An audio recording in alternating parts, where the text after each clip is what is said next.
तो ये कहानी होने वाली एक ऐसे लड़के की जो कि एक गॉडलेस वर्ल्ड जाता है जहाँ पे कोई भगवान ना हो, पर उसके पास ही ऐसी पावर है जिससे वो सबसे पावरफुल गॉड्स को समन कर सकता है। पर उसका नसीब तब बदल जाता है जब वो दूसरी दुनिया में पहुंच जाता है, और दूसरी दुनिया में जाते ही उसका स्वागत बड़े ही अच्छे अंदाज में होता है। तो अब आगे क्या हो सकता है वो जानने के लिए हमें इस एनिमे को पूरा देखना होगा। तो बिना टाइम बर्बाद किए शुरू करते हैं।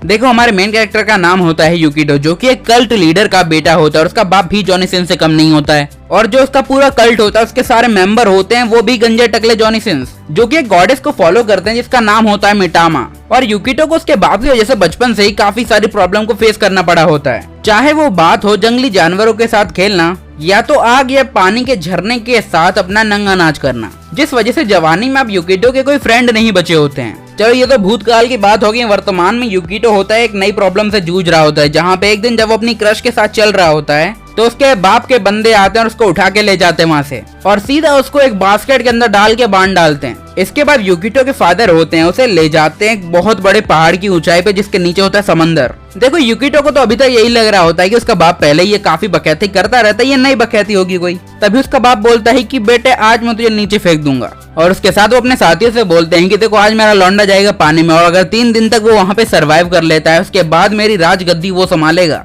अब कल्ट के सारे मेंबर होते हैं एकदम मजे में आ जाते हैं कि आज तो कुछ देखने को मिलेगा। युकिटो अपने बाप को समझाता है कि पिताजी ये अंधविश्वास कब तक पालोगे, पर उसका बाप उसकी बात पे घंटा ध्यान नहीं देता और अपने लौंडो को बोलता है फेंक दो साले को। पर उससे पहले युकिटो के फादर होते हैं वो उसके पास जाते हैं और उसे बोलते हैं बेटा देख, घबराने की कोई ज्यादा बात नहीं, क्योंकि तुझे बचाने के लिए मैंने तुझे कुछ दिया है, वो तेरे काम हमेशा आएगा। अब युकिटो की आंखों के सामने उसकी पुरानी पूरी जिंदगी आने लगती है, जहाँ पे वो सोचता है कि उसके बाप के कल्ट के चक्कर में उसे कितना कुछ सहना पड़ा है। वो तो यहाँ तक ढंग से कौन तक नहीं देख पाता था बेचारा। युकिटो के फादर उससे बोलते हैं कि तुम चिंता मत करो, हमारा ट्रेजर तुम्हारी रक्षा करेगा। और उसके बाद उसके सारे कल्ट मेंबर होते हैं युकिटो को पानी में फेंक देते हैं। अब युकिटो पूरी तरीके से होप खो चुका होता है कि नहीं भैया, जिंदा बचने के चांसेस ही नहीं है। पर अपने आखिरी वक्त में भैया सोच रहा होता है कि अगर भगवान सच में एग्जिस्ट करते हैं, मुझे मेरी अगली लाइफ में कैसी जगह पे रिइंकार्नेट करना जहाँ पे भगवान एग्जिस्ट ही ना करते हो। लाइक ना कोई भगवान ना कोई धर्म, तुम्हारा ही पाप और तुम्हारा ही कर्म। अब मजाक से हटके जब युकिटो अपनी आंखें खोलता है वो नोटिस करता है कि उसके सामने गजब से ही बला होती है, यानी कि एक सुंदर सी लड़की होती है जो उसके औजार के साथ खेल रही होती है। उस लड़की के हाथ में किताब होती है जिसमें लिखा होता है कि भैया अगर तुम ये करोगे तो शायद बच जाए लौंडा। पर मामला थोड़ा हाथ से निकल जाता है, क्योंकि लड़की अपना काम इतनी शिद्दत से कर रही होती है कि लौंडे का कंट्रोल छूट जाता है, और बाकी क्या होगा वो तुम्हें पता ही है। अब युकिटो होता उस लड़की के साथ उसके गांव में आ जाता है, जहाँ पे वो लड़की उसे पहनने के लिए कुछ कपड़ों का जुगाड़ कर देती है और उससे सीधे सीधे माफी मांगती है कि उसने जो किया उसके लिए उसे माफ कर दिया जाए। इनफैक्ट युकिटो को यहाँ पे उसे थैंक यू बोलना चाहिए था, बट युकिटो बोलता है कि नहीं यार कोई बात नहीं, तुमने मदद दी है, कोई बात नहीं है। और अब यहाँ पे ये जो लड़की होती है वो युकिटो को बोलती है कि ऐसा करो कि यार यहीं इसी गांव में रुको, मैं तुम्हारी अच्छी सेवा वेवा करूंगी, मजा आएगा। ये लड़की अपना नाम आरू बताती है, जिसको हम आर ही बुलाएंगे। आर होती है वो युकिटो से बोलती है कि देख भाई, तुझे कुछ भी चाहिए हो मेरे पास आ जाना, मैं पास ही में काम करती हूँ, भर पेट तेरा खाना वाना सब मैं देख लूंगी बस। अब युकिटो को यहाँ पे सब कुछ एकदम बढ़िया लग रहा होता है कि लगे रिवर, तो ये एकदम मजे वाली बात है ये तो। वो अचानक से आर से पूछता है क्या यहाँ पे कोई गिल्ड है।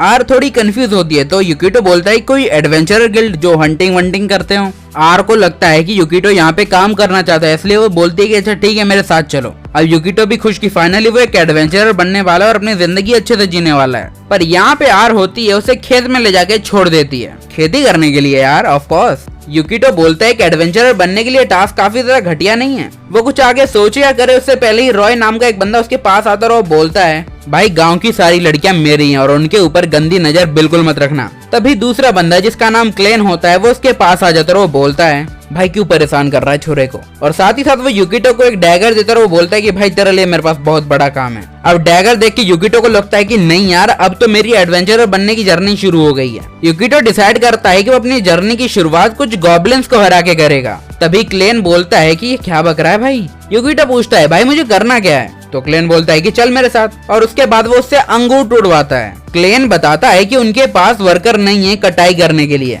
पर युकिटो को लग रहा होता है कि शायद ही किसी तरीके का टेस्ट है जो कि पूरी शिद्दत के साथ वो दे भी रहा होता है। युकिटो को लग रहा होता है कि मे भी शायद उसे किसी अमाउंट में अंगूर इकट्ठे करने, जिसके बाद उसे बना दिया जाएगा एडवेंचरर। क्लेन उसे समझाता है बट वो समझने की कोशिश भी नहीं करता। अब युकिटो होता है वो पूरे दिन होता है वो मेहनत मशक्कत करता है और अंगूर इकट्ठे करता है, पर बिकॉज ऑफ युकिटो उन्होंने काफी सारे अंगूर होते हैं वो तोड़ लिए होते हैं। पर उन लोगों के पास इन्हें इकट्ठा करने के लिए कोई जगह ही नहीं होती है। इसलिए उनका मूड होता है कि अब जो भी हो अंगूर तो फेंकने ही पड़ेंगे। तो युकिटो बोलता है ऐसा करते हैं कि मुझे मौका दो, मैं इन सबकी वाइन बना देता हूँ। और युकिटो होता है एकदम वचन का पक्का, भैया वाइन बना डालता है और पूरे गांव वाले एकदम खुश हो जाते हैं क्योंकि वाइन काफी ज्यादा रेयर और महंगी चीज है यहाँ पे। अब सारे लोग फन मार रहे होते हैं बट युकिटो सदमे में होता है कि नहीं यार, मैं तो किसी की हेल्प के पर्पज से कर नहीं रहा हूँ, तो ये हो क्या रहा है। देखो युकिटो का मानना होता है कि अगर तुम दूसरी दुनिया में आ गए हो तो सबसे पहले डीमन लॉर्ड को पेलो, पर उसके साथ ऐसा कुछ हो ही नहीं रहा होता है। इनफैक्ट उसे तो अंगूर तोड़ के वाइन बनानी पड़ रही है। वो सोच रहा होता है कि वो काफी महीनों से यहाँ पे है, पर उसने करने के लिए काफी छोटे मोटे काम ही किए हैं, जैसे पेट्स को घुमाना, खाना खिलाना। जब सभी लोग होते हैं वो एकदम भंड हो चुके होते हैं, तभी आर वहाँ पे आती है और अपनी बड़ी बहन को बोलती है कि भैया तुम भी काम कर लो हमारे साथ। वो बोलती है कि नहीं यार। आर की बड़ी बहन बोलती है कि यार मेरी बहन तो एकदम बहुत अच्छी लड़की है। युकिटो सोच रहा होता है कि दूसरी दुनिया में आके से दोस्त तो मिल गए हैं, बट वो जो चाहता था वैसा बिल्कुल भी नहीं हुआ। अब अगले दिन युकिटो होता है वो खेतों में अपना फावड़ा लेके एकदम खेती कर रहा होता है। तभी अचानक से एक विलेजर होता है, वो भागता भागता आता है और बोलता है कि सब लोग यहाँ से भागो। अब ऐसा वो इसलिए कहता है क्योंकि उसके पीछे एक मॉन्स्टर लग गया होता है और युकिटो की आंखें चार हो जाती है। फाइनली उसने एक मॉन्स्टर को देखा है। तभी रॉय होता है उसके बाजू में आके बोलता है कि भाई ये एकदम अजीब लग रहा है बीस्ट हमको। युकिटो बोलता है बात तो सही है, पर रॉय बोलता है कि भाई तू यहाँ से भाग और मैं इसे संभालता। अपने हाथों में निकालता है किताब और एकदम मंत्र वंत्र पढ़ना शुरू करता है। ये देख के युकिटो एकदम खुश हो जाता है कि भाई को मैजिक आता है। और काफी मंत्र पढ़ने के बाद यहाँ पे रॉय बोलता है भाग बहन के भाई। वो दोनों साथ में भागना शुरू करते हैं। अब वो लोग भागते भागते गुफा के अंदर पहुंच जाते हैं, जहाँ पे हमारा लौंडा एकदम दुखी होता है और गुस्से में होता है। रॉय बोलता है कि भाई फाइनली बच ही गए, पर युकिटो बोलता है कि भाई हम भागे ही क्यों, हमने उनसे लड़े क्यों नहीं। रॉय बोलता है देख भाई बेसिक बात है कि हम नहीं लड़ सकते, हमारे अंदर ताकत है ही नहीं। युकिटो सोचता है कि यार मैं एक ऐसे वर्ल्ड में कैसे रह सकता हूँ जहाँ पे किसी को अपना बचाव करना ही नहीं आता। और साथ में वो रॉय से ये भी बोलता है कि बाय द वे वो बुक किस चीज की थी। तो रॉय उसे सिंपली बताता है कि असल में इस किताब में लिखा हुआ है कि इमरजेंसी के वक्त कितने हालातों में और कैसे भागा जाए। अब फाइनली युकिटो ये मान चुका होता है इस वर्ल्ड में ना मैजिक है ना कोई किसी तरीके की खास चीज, पर उसे इस बार बुरा नहीं लगता है। वो मानता है ये बात कि उसने जो वर्ल्ड सोचा था वो इससे काफी ज्यादा डिफरेंट है, पर जो नए दोस्त उसे मिले हैं जो कि लिटरली उसकी परवाह करते हैं, ये जान के उसे काफी खुशी होती है। अब युकिटो को अपनी जिंदगी से कोई शिकायत नहीं बची थी। तभी आर होती है वो युकिटो से बोलती है कि उसके आने के बाद उनका विलेज होता है वो काफी खुश रहने लगा है, इसलिए वो उससे पूछती है क्या वो हमेशा के लिए यहाँ पे रुक सकता है। युकिटो बोलता है कि हाँ क्यों नहीं, और अपने मन में ये भी बोलता है कि हाँ यार वैसे करने के लिए मेरे पास और कुछ है भी नहीं, ना डीमन लॉर्ड ना कुछ, हमको यहीं रहना है। युकिटो भी काफी खुश होता है क्योंकि अपनी पुरानी जिंदगी से वो काफी अच्छा फील कर रहा होता है। अब युकिटो होता है वो जंगल में टहलने निकल जाता है। वो सोच रहा होता है कि आखिरकार ये वर्ल्ड वर्क कैसे करता है। ना यहाँ पे भगवान है ना कुछ, लाइक मैजिक भी नहीं, और यहाँ पे इतने बड़े क्रिएचर है उनसे लड़ने की क्षमता भी नहीं है इंसान में। लौंडा सरवाइव करे तो करे कैसे। तभी उसे एक जानवर की बॉडी मिलती है। अब वो सोच रहा होता है इस वर्ल्ड में गॉड तो नहीं है तो रिचुअल भी बिल्कुल नहीं होंगे, तो मुझे इसे डिस्पोज कहाँ करना चाहिए। जब वो चलते चलते आगे बढ़ता है अचानक से उसकी आंखों के सामने कोई परछाई आती है, लिटरली उसकी फट चुकी होती है। तभी वो नोटिस करता है ये और कोई नहीं बल्कि रॉय और आर होते हैं। युकिटो पूछता है कि तुम लोग यहाँ पे क्या कर रहे हो। तो आर बोलते कि यार तुम अकेले ऐसे निकल आए तो हमें परवाह हुई तो हम भी आ गए। तभी अचानक से यहाँ पे रॉय होता है, वो युकिटो से पूछता है क्या हम लोग दोस्त हैं। युकिटो बोलता है कि हाँ बिल्कुल यार। तो रॉय बोलता है कि भाई इस वर्ल्ड में कैसी फॉरबिडन बुक है जिसके बारे में किसी को भी नहीं पता, और अगर तूने उसका जिक्र खुलेआम किया तो तुझे गायब कर दिया जाएगा। भाई लौंडा सदमे में गई है, ये क्या चीज है भाई। तो रॉय एक गहरी सांस लेता और उसे बताता है उस बुक का टाइटल है तो लड़कियों से बात कैसे की जाती है। अब वो सारे लोग होते हैं वो इंपीरियल कैपिटल में चले जाते हैं, जहाँ पे युकिटो पूछता है कि हम लोग यहाँ पे कर क्या रहे हैं। तो आर बताती है कि हमारा जो गांव होता है वो इंपीरियल कैपिटल के अंदर ही आता है। तभी रॉय होता है वो अपने हाथ से इशारा करके उसे एक जगह दिखाता है। वो बताता है इस चीज का नाम है इंपीरियल पैलेस और यहाँ से ही सारे इंपॉर्टेंट डिसीजन लिए जाते हैं, चाहे वो मॉन्स्टर से रिलेटेड हो या फिर किसी से भी। साथ में रॉय युकिटो से ये भी बोलता है कि वो सिटी के किसी भी बंदे से बिल्कुल बात ना करे। युकिटो बोलता भाई ऐसा क्यों। तो रॉय समझाता है कि यहाँ के सारे लोग होते हैं उनके विलेज के लोगों को बिल्कुल पसंद नहीं करते हैं। अब वो लोग जिस काम से यहाँ पे आए होते हैं वो तो डन कर लेते हैं, और उसके बाद वो लोग चलते चलते एक जगह पे पहुंच जाते हैं जहाँ पे काफी सारे लोग होते हैं। वो एक चीज पीते हैं और अपना दम तोड़ देते हैं। अब युकिटो यहाँ पे काफी कंफ्यूज होता है कि ये क्या हुआ। वो कुछ आगे सोचे उससे पहले ही आर होती है उसका हाथ पकड़ते और वहाँ से ले जाने लगती है। अब आर होती है वो युकिटो को समझाती है कि जो कुछ अभी उसने देखा है उसका नाम है एंड ऑफ लाइफ सिस्टम, जहाँ पे जैसे ही पैलेस के अंदर से ऑर्डर मिलेगा कि इन बंदों को मरना है तो मरना ही पड़ेगा, वो एक तरीके से उसे समझाती है कि यहाँ पे जितने भी लोग हैं शायद एक तरीके से एआई समझ लो, उनको जो भी टास्क परफॉर्म करने के लिए दिया जाएगा वो वही करेंगे। अब आर होती है वो युकितो को अपनी एक दोस्त के बारे में बताती है जिसे कुछ लोगों ने अडॉप्ट कर लिया था, क्योंकि यहाँ पे एक सिस्टम है कि लाइक तुम एक सर्टेन एज तक पहुंच जाओगे, इसके बाद तुम्हें अडॉप्ट होना ही पड़ेगा। अब अडॉप्शन के बाद वो लोग होते हैं उस लड़की का एकदम अच्छे से ख्याल रखते हैं, पर एक दिन ऐसा आता है जब कुछ गार्ड्स होते हैं उसके घर में घुसते और वो बोलते हैं कि आपको ऑर्डर मिला है कि आपको खत्म होना है। अब इस बात पे जो लड़की होती है ना, जो बच्ची होती है, वो बोलती है कि नहीं ऐसा गलत है। वो गार्ड्स होते हैं उस लड़की को थोड़ा बहुत कूटते हैं और उसके माँ बाप से बोलते हैं कि क्या तुमने इसे कुछ सिखाया नहीं क्या? तो वो लोग बोलते हैं भाई हमने सब सिखाया, इसने नहीं सीखा तो हम क्या करें, जाओ इसे ले जाओ कहीं और जाके अच्छे से खर्चा पानी दो और सिखाओ, हम क्या करें। अब ये सुनकर वो लड़की थोड़ी परेशान होती है। अब उसके पेरेंट्स ही उसे मेंटली अनफिट कह देते हैं, जिसके बाद जो गार्ड्स होते हैं उन्हें ले जाते हैं और एक अनजान सी जगह पे यानी गाँव में फेंक देते हैं। और यही होता है इस देश का सिस्टम। युकितो थोड़ा परेशान हो जाता है और उन लोगों से बोलता है क्या तुम्हें भी इस चीज का सामना करना पड़ेगा फ्यूचर में? तो रॉय बोलता है कि भाई हमारी चिंता मत कर, हम लोग काफी ज्यादा खास लोग हैं। अब वो लोग वापस अपने विलेज में जाने लगते हैं, तभी कोई बोलता है ये लोग डिफेक्टिव लोग हैं, इनकी परवाह क्यों करते हो? जिससे यार थोड़ी डिसअपॉइंट हो जाती है और अपने विलेज वापस आती है। अब रात में भैया युकितो आराम से सो रहा होता है, तभी यार उसके बिस्तर में घुस जाती है और उसे बताती है कि उसने बुक के अंदर कुछ ऐसी चीजें पढ़ी हैं जो कि वो युकितो के साथ ट्राई करना चाहती है। अब यहाँ पे आर के हाथ में होती हैं कुछ रस्सियां और कुछ मारने के हथियार। यहाँ पे आर होती है वो युकितो को BDSM के मजे देना चाह रही होती है। अब युकितो बोलता है कि ऐसे गलत काम हम नहीं करते, बट वो युकितो को बांध ही डालती है। अब थोड़े टाइम बाद आर अपने पूरे होशो आवाज में आते और बोलती है अरे सॉरी यार माफ करना। शायद उसकी इसी हरकतों की वजह से उसे डिफेक्टिव कहा जाता है और शायद इसीलिए ही उन लोगों को इस गांव में भेज दिया गया। तो युकितो अब इस गांव के बारे में जानने की कोशिश करता है, जहाँ पे आर होती है वो बताती है ये एक तरीके का आइसोलेशन कैंप है और उस चीज का सबूत है एक मार्क जो कि उनकी बॉडी पे है। और जो भी लोग होते हैं वो एंड ऑफ लाइफ सिस्टम का पालन नहीं करते या फिर उससे डरते हैं,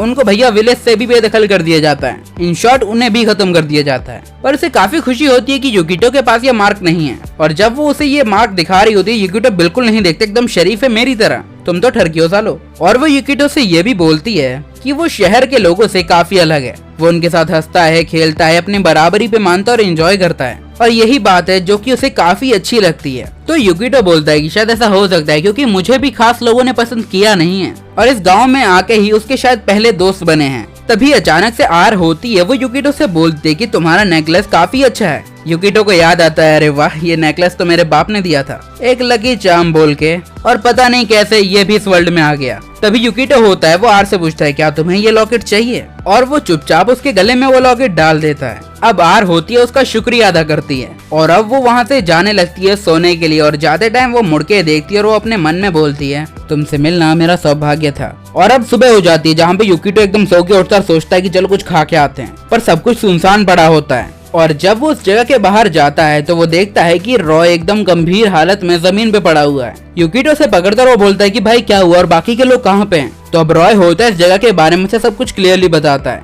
वो बोलता है इस जगह पे उन लोगों को रखा जाता है जिन्हें लोग समझते हैं कि वो किसी काम के नहीं है और जो कि उनके लॉ को फॉलो नहीं करते हैं, और उन लोगों को जबरदस्ती मरने की सजा दी जाती है। और आज आर और उसकी सिस्टर का दिन आ गया और ये सुनते ही हमारा युकितो बोलता है तो ये बात तुम मुझे पहले नहीं बता सकते थे? रॉय बोलता है ये बात मैं तुम्हें पहले ही बता देता, पर मुझे आर की फीलिंग्स की परवाह है। युकितो डिसाइड करता है कि अपने दोस्तों की जान वो खुद ही बचाएगा और वो चलने लगता है। तभी क्लैन बीच में आ जाता है और बोलता है कि भाई लिफ्ट चाहिए के? अब वो लोग आगे बढ़ रहे होते हैं और हम देखते हैं आर को जो कि भरी बारिश में एक जगह पे बैठी होती है जहाँ पे उसकी बहन को लटका दिया गया होता है और अब बारी आ चुकी होती है आर की, वो भी जमीन पे ही गिर जाती है। अब वो यहाँ पे हार मान चुकी होती है कि शायद इस दुनिया में उसका यही आखिरी दिन है। उसे कुछ हो उससे पहले ही युकितो बाबा वहाँ पे आ जाते हैं और एकदम आके एंट्री मारते हैं और सैनिकों को पीटने लगते हैं। वो लिटरली एक को तो कूट ही देता है। अब उसके बाद सारे गार्ड उससे पूछते हैं कि बैंड के दिन है तू है कौन? तो युकितो बोलता है कि जिन लोगों को तुम खत्म करने की कोशिश कर रहे हो वो मेरे अपने हैं। युकितो होता है वो शिरिरू यानी कि आर की बहन की बॉडी देखता है तो पूरी तरीके से हैरान हो जाता है। युकितो उन लोगों से पूछता है कि आखिरकार उन्होंने इनके साथ ऐसा क्यों किया। तभी वहाँ पे एक बंदा आ जाता है जो कि उन लोगों का कमांडर होता है जिसका नाम बिट्रैंड होता है। वो बताता है इन लोगों की गलती ये है कि ये मौत से डरते हैं। युकितो बोलता है पर मौत से डरने में क्या गलत है? तो बिट्रैंड बोलता है कि मौत कोई ऐसी चीज नहीं है जिससे डरना चाहिए इंसान को। अब जितने लोग इस एग्जीक्यूशन को देख रहे होते हैं वो बोलते हैं कि मरना हमारी ड्यूटी है। तभी बिट्रैंड होता है वो बोलने लगता है इन डिफेक्टिव लोगों के विलेज का होना ही हमारे एम्परर का रहम है। और इसी के साथ वो युकिटो के अंदर अपनी तलवार डाल देता है, जिसे देख के यहाँ पे यार एकदम सदमे में आ जाती है। पर बर्ट्रैंड होता है वो उसे भी नहीं छोड़ता और उसे भी मार डालता है। युकिटो सोच रहा होता है कि आखिरकार उसके साथ ऐसा क्यों हो रहा है। पिछली बार उसके डैड की वजह से वो मर गया और इस बार ये। तभी वो अपने डैड को भी याद करता है, जहाँ पे उसके फादर ने कहा होता है कि हमारी गॉडेस मिटामा तुम्हारी हमेशा रक्षा करेंगी। वो बोलता है कि उसके बाप जैसे लोगों के साथ गलत हो तो चलता है, पर इस विलेज के मासूम लोगों के साथ ऐसा हो रहा है ये काफी गलत है। इसके साथ वो उस लॉकेट को पकड़ लेता है और बोलता है कि अगर गॉडेस मिटामा सच में एग्जिस्ट करती हो तो आओ और हमारी मदद करो। अब ये जो लॉकेट यानी जो स्टोन होता है वो अचानक से ग्लो करता है उसके हाथ में और अचानक से ये हवा में चला जाता है और आसमान में बहुत कड़क तूफान मंडराने लगता है। अचानक से आसमान से एक छोटी सी बच्ची होती है, वो धरती पे आ जाती है युकिटो के पास। ये देख के बर्ट्रैंड पूरी तरीके से हैरान होता है कि व्हाट द एफ यार ये क्या हुआ। वहीं दूसरी ओर यहाँ पे जो लड़की होती है वो युकिटो से बोलती है कि भाई क्या हुआ तन्ने। वो खुश होती है कि फाइनली यहाँ पे युकिटो ने उसे अपना भगवान मान ही लिया है। पर युकिटो की ऐसी हालत देख उसे काफी गुस्सा आ रहा होता है कि काफी सालों बाद युकिटो ने अपने भगवान को अपनाया है और उसकी पावर चाहता है। और अब अगर युकिटो ही नहीं बचा है तो इस बात पे उसे काफी गुस्सा आता है और वो गुस्से से अपने पैरों के तलों से काफी ज्यादा जड़ें होती हैं वो निकालती हैं, जो कि सारे गार्ड्स को अपने अंदर समाहित कर लेते हैं। अब मिटामा होती है वो सभी को हील कर देती है, जिसके साथ युकिटो भी ऑब्वियसली हील हो ही गया है। अब आर भी होती है वो एकदम परफेक्टली ठीक हो चुकी होती है और तभी वो नोटिस करती है कि मिटामा होती है वो युकिटो के सर पे बैठी, वो भी नंगी। अब युकिटो भी काफी कंफ्यूज होता है, वो बोलता है कि आखिरकार तुम हो कौन, जिससे मिटामा काफी ज्यादा सैड हो जाती है और वो बोलती है कि तुमने मुझे नहीं पहचाना। और इसी के साथ वो अपना इंट्रोडक्शन देती है। वो बोलती है कि मेरा नाम है मिटामा और मैं हूँ तुम्हारी गॉडेस। और युकिटो को वो अपना सबसे बड़ा भक्त मानती है इस मूवमेंट पे। और अब आर होती है वो नोटिस करती है उसकी बहन शिरोरू होती है वो एकदम परफेक्टली ठीक हो चुकी होती है। मिटामा होती है वो युकिटो को बताती है कि असल में वो तो सिर्फ युकिटो को ही ठीक करना चाहती थी, पर उसकी पावर इतनी ज्यादा थी कि सभी ठीक हो गए। युकिटो काफी कंफ्यूज होता है, तभी वो ऊपर लोगों को देखता है जो कि बिना किसी रिएक्शन के वहां से चले जाते हैं। और अब हम गांव का सीन देखते हैं जहाँ पे सारे बंदे हैरान हो गए होते हैं कि लौंडा लौंडिया ले आया। अब देखो भैया वो लोग काफी खुश हो जाते हैं कि फाइनली सदियों बाद एक लौंडा होता है वो वापस आया है लेके। और अब भाई डिसाइड करते हैं कि पार्टी वार्टी चलेगी आधी रात तक। अब एकदम अच्छे से पार्टी वार्टी चल रही होती, सभी एंजॉय कर रहे होते, पर युकिटो टेंशन में होता है। वो सोच रहा होता है उसने सीधा इंपीरियल कैसल के साथ पंगा लिया है, उसके फ्यूचर में क्या होगा उसे कुछ नहीं पता है। वो सोच रहा होता है उसे कुछ तो करना पड़ेगा इस विलेज को प्रोटेक्ट करने के लिए, और उसके पास पावर के रूप में अभी सिर्फ मिटामा है। अब युकिटो होता है वो क्लैन से इस वर्ल्ड के इस रूल के बारे में पूछता है। क्लैन बताता है कि end of a death system होता है वो कई 100 साल पहले यहाँ के एम्परर ने बनाया था। ये सुन के युकिटो हैरान हो जाता है कि 100 साल से ये बकचोदी चल रही है। फाइनली आई सेड बकचोदी। वो कुछ और जाने या सुने उससे पहले ही मिटामा आगे उसे पीछे से पेल देती है। देखो मिटामा बेसिकली एक बच्ची की तरह है, उसका बिहेवियर भी वैसा ही है। तो क्लैन पूछता है कि भाई ये छोरी कौन है। तो क्लैन बताता है कि असल में ये मेरे ही देश की रहने वाली है। अब युकिटो मिटामा से पूछता है कि वो अपनी पावर की मदद से क्या क्या कर सकती है। तो मिटामा बोलते है कि जो तू चाहे मैं सब कर सकती हूँ। अब यहाँ पे ये बात तो क्लियर हो जाती है, पर लोग होते हैं वो अभी तक मिटामा को एक्सेप्ट नहीं कर पा रहे होते हैं एज अ गॉड, क्योंकि इस वर्ल्ड में गॉड का कॉन्सेप्ट ही नहीं है। हालांकि यहाँ पे मिटामा उन सभी को जिंदा कर चुकी होती है, फिर भी भरोसा करना मुश्किल है। मिटामा बोलती है कि उसने सिर्फ लोगों को रिवाइव किया है और साथ ही जिन लोगों को उसने हजम कर लिया है उसे तो एक पल में ही तबाह किया जा सकता है। अब युकिटो एकदम खुश हो चुका होता है कि फाइनली यार मैं ऐसी बंदी का मालिक हूँ जो कि सबसे पावरफुल है। और अब वो सोचता है कि मिटामा के साथ मिलकर वो क्या क्या कर सकता है, तभी मिटामा वहाँ से जाने लगती है। वो पास ही में रखे कप के ऊपर मैजिक करना चाह रही होती है, जिससे वो वाइन के एक ग्लास को 2 ग्लास में बदल दे। वो अपना मैजिक यूज करती है पर ऐसा कुछ नहीं होता है। और जब वो अपने स्टेटस देखती है तो उसे पता चलता है इस वर्ल्ड में उसके 0 फॉलोवर हैं। इवन दो युकिटो भी नहीं मानता है। मिटामा युकिटो को समझाते है कि जितने ज्यादा उसके फॉलोवर्स होंगे उतनी ही ज्यादा उसकी पावर होगी, और ऐसे वर्ल्ड में जहाँ पे भगवान को माना ही नहीं जाता वो एक यूजलेस बच्ची है। अब युकिटो नहा रहा होता है और साथ में ही मिटामा वहाँ पे होती है, जिससे वो पूछता है तुम्हें पावरफुल बनाने के लिए मुझे क्या करना होगा। तो मिटामा बोलते है कि ज्यादा कुछ नहीं, इस वर्ल्ड में मेरे फॉलोअर्स बढ़ाओ। तो युकिटो डिसाइड करता है इस दुनिया का पहला धर्म होता है वही निर्माण करेगा, और उनका सबसे पहला शिकार रॉय होता है। रॉय कोई बड़ा मुश्किल टास्क नहीं होता है, वो तुरंत ही मान जाता है। युकिटो होता है वो बता रहा होता है रॉय को उनका मकसद है एक धर्म बनाना जिसका नाम होगा सेल्वेशन, और उसका कल्ट लीडर होगा मारा लौंडा। अब देखो युकिटो का गोल होता है कि आर्मी यहाँ पे आए उससे पहले युकिटो को यहाँ पे मिटामा के 10,000 फॉलोवर करने हैं। तुम 100 के ही कर दो यार, बहुत नजदीक हूँ। मिटामा बोलती है कि अगर उसके इतने फॉलोवर हो गए ना तो वो पूरे इंपीरियल कैपिटल को एक ही बार में खाक में मिला देगी।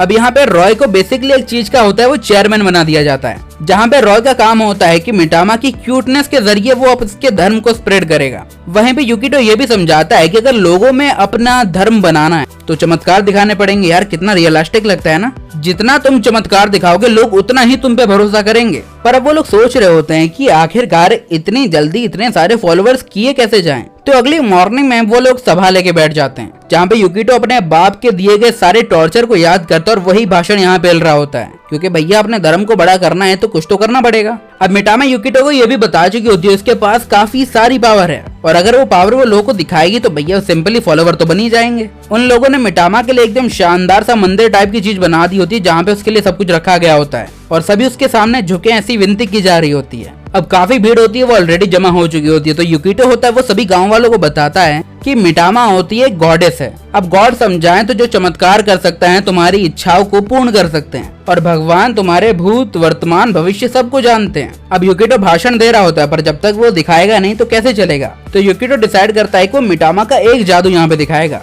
तो वो आर को होता है वो आगे बुलाता है, और अब वो बोलता है कि आर के दिल में जो भावनाएं हैं या फिर जो भी रिलेशनशिप इश्यूज हैं वो सामने आज क्लियर करेगा। और सब लगते हैं कि वैंचे आज ये सही बात जानने को मिलेगी हमको। अब यहाँ पे आर खुद भी कंफ्यूज होती है, वहीं पे ये सोच रही होती है कि कहीं युकिटो को पता तो नहीं चल गया कि वो उसे पसंद करती है। युकिटो बोलता है कि मिटामा अपनी पावर का इस्तेमाल करके यहाँ पे आर की ट्रू फीलिंग्स को बाहर लाएगी, जो कि काफी सरप्राइजिंग होता है सभी के लिए। आर भी काफी कंफ्यूज होते और शर्मा रही होती, क्योंकि भैया हमको तो मजा आ रहा है। युकिटो होता है वो बताता है कि कोई जादूगर या फिर कोई फॉर्चून टेलर होता है वो कैसे भविष्य बताता है। वो बेसिकली तुम्हारी कमजोर कड़ी ढूंढता है, जैसे प्यार। अगर तुम्हारा पूरा ध्यान लव में है तो वो तुम्हारे लिए कोई अच्छी प्रेडिक्शन करेगा, जो कि बेसिकली चारा होता है लोगों को शिकार बनाने के लिए। युकिटो को पूरा यकीन होता है कि ये मामला काम हो जाएगा, पर ऐसा कुछ भी नहीं होता है। तब वो सोचते हैं कि उन्हें कुछ और करना पड़ेगा। तभी उन्हें एक आइडिया आता है। युकिटो रॉय को एक डब्बे में बंद कर देता है और वो बोलता है कि जो भी मिटामा के मैजिक से जिंदा हुआ है उसके ऊपर किसी भी अटैक का कोई असर नहीं पड़ेगा।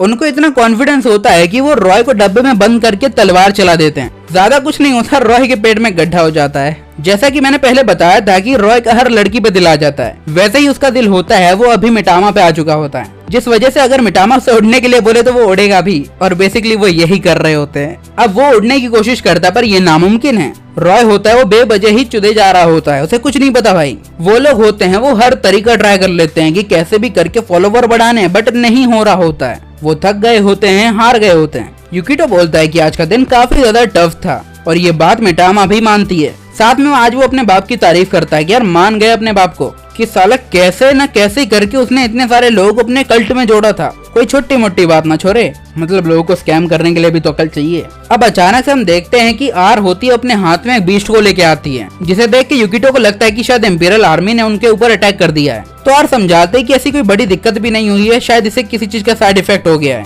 युकिटो बोलता है तो इसका इलाज करने के लिए कहीं पे ले जाओ इसे। तो शिरिरू होती यहाँ पे बताती है कि यहाँ पे ऐसी कोई जगह ही नहीं है, और इंपीरियल कैसल होता है वो नॉन ह्यूमन किसी चीज को भी ठीक करने की इजाजत नहीं देता है। वैसे इस बीस्ट का नाम चिलचिल रखा गया होता है। अब शिरिरू होती है वो आर को सांत्वना दे रही होती है कि यार होता रहता है, ये तो जिंदगी का पार्ट ही है। यहाँ पे शिरिरू बताती है कि ये चिलचिल होती है वो हमारी आर के लिए काफी स्पेशल है, और अब वो पूरी रात उसका इंतजार करते हैं कि कभी ना कभी तो ये मरेगी, तब तक साथ बिता लो जितने पल हो सके। जब सब कुछ खत्म होने ही वाला होता है तभी यहाँ पे हमारा युकिटो कुछ हरी पत्तियां लेके आ जाता है। युकिटो बताता है कि उसके पास एक रास्ता है जिसके जरिए वो चिलचिल को ठीक कर सकते हैं। बेसिकली वो यहाँ पे हर्ब्स लाया होता है, उसे कूट के दवाई पिला के यहाँ पे उसको ठीक करने की फिराक में होता, जो कि बेसिकली वो करता भी है। तभी मिटामा बोलती है कि अगर पुराना युकिटो होता तो शायद वो ऐसा कुछ नहीं करता। तो युकिटो बोलता है उसे मरे हुए काफी टाइम हो गया, अब तुम्हारे सामने एक नया युकिटो है। अब चिलचिल की तबीयत और खराब होने लगती है और लगभग वो मरने ही वाली होती है। बेसिकली यार हर बार दवाई काम कर रही है जरूरी थोड़ी है।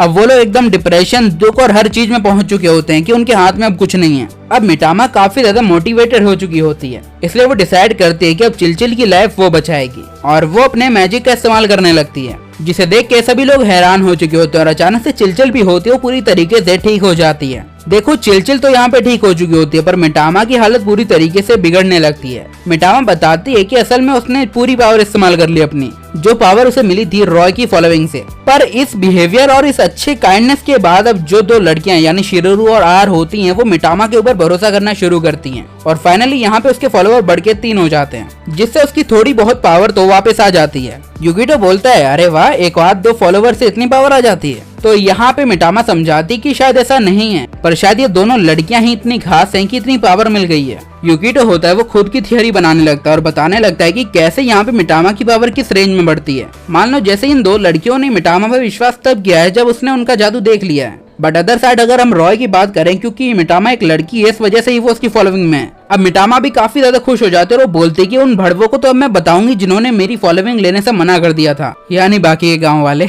अब यहाँ पे मिटामा कुछ करे या फिर आगे बढ़े उससे पहले ही आर होती है, वो उससे उसकी थोड़ी हेल्प मांगती है मिटामा की। वो लोग बाहर जाते हैं और मिटामा की हेल्प मांगते हुए यहाँ पे आर कहती है कि जिन लोगों को यानी बेट्रेंड और बाकी के सोल्जर को वापस ले आए। यूकिटो बोलता कि पगला वगला तो नहीं गई हो, तुम्हें याद नहीं है कि बेट्रेंड ने तुम्हें और तुम्हारी बहन को मारने की कोशिश की है। तो आर एक बहुत अच्छी बात बोलते है कि शायद वो लोग सिर्फ अपना काम ही कर रहे हैं जिनके लिए उन्हें हायर किया गया है। शिरुरु भी होते है, वो बोलते है कि अगर हमारे साथ और भी लोग होंगे तो काफी अच्छा होगा। यूकिटो को ये बात तो समझ आ रही होती है, पर वो थोड़ा डरा हुआ होता है क्योंकि इंपीरियल आर्मी होती है, वो शायद उसके ऊपर हमला कर दे। वो सोच रहा होता है कि अगर बेट्रेंड जैसे एक पावरफुल वॉरियर उनके सामने आ गया तो क्या होगा। पर अब मिटामा होती है, वो अपने फॉलोवर की रिक्वेस्ट कैंसिल भी नहीं कर सकती है, जिस वजह से जिन फॉलोवर को उसने अपने अंदर झंझोड़ लिया था उन्हें वो वापस छोड़ देती है। और अचानक से धुएं से उठती हुई एक लड़की दिखती है, जो कि सोच रही होती है कि ये क्या हो गया यार। यूकिटो सदमे में होता है, वो बोलते ये कौन है भाई, कड़क माल है वैसे तो। तभी सामने से वो लड़की बोलती है वो और कोई नहीं बल्कि बेट्रेंड है। मिटामा बोलती है सॉरी यार, गलती से तुम्हें लड़की बना दिया मैंने।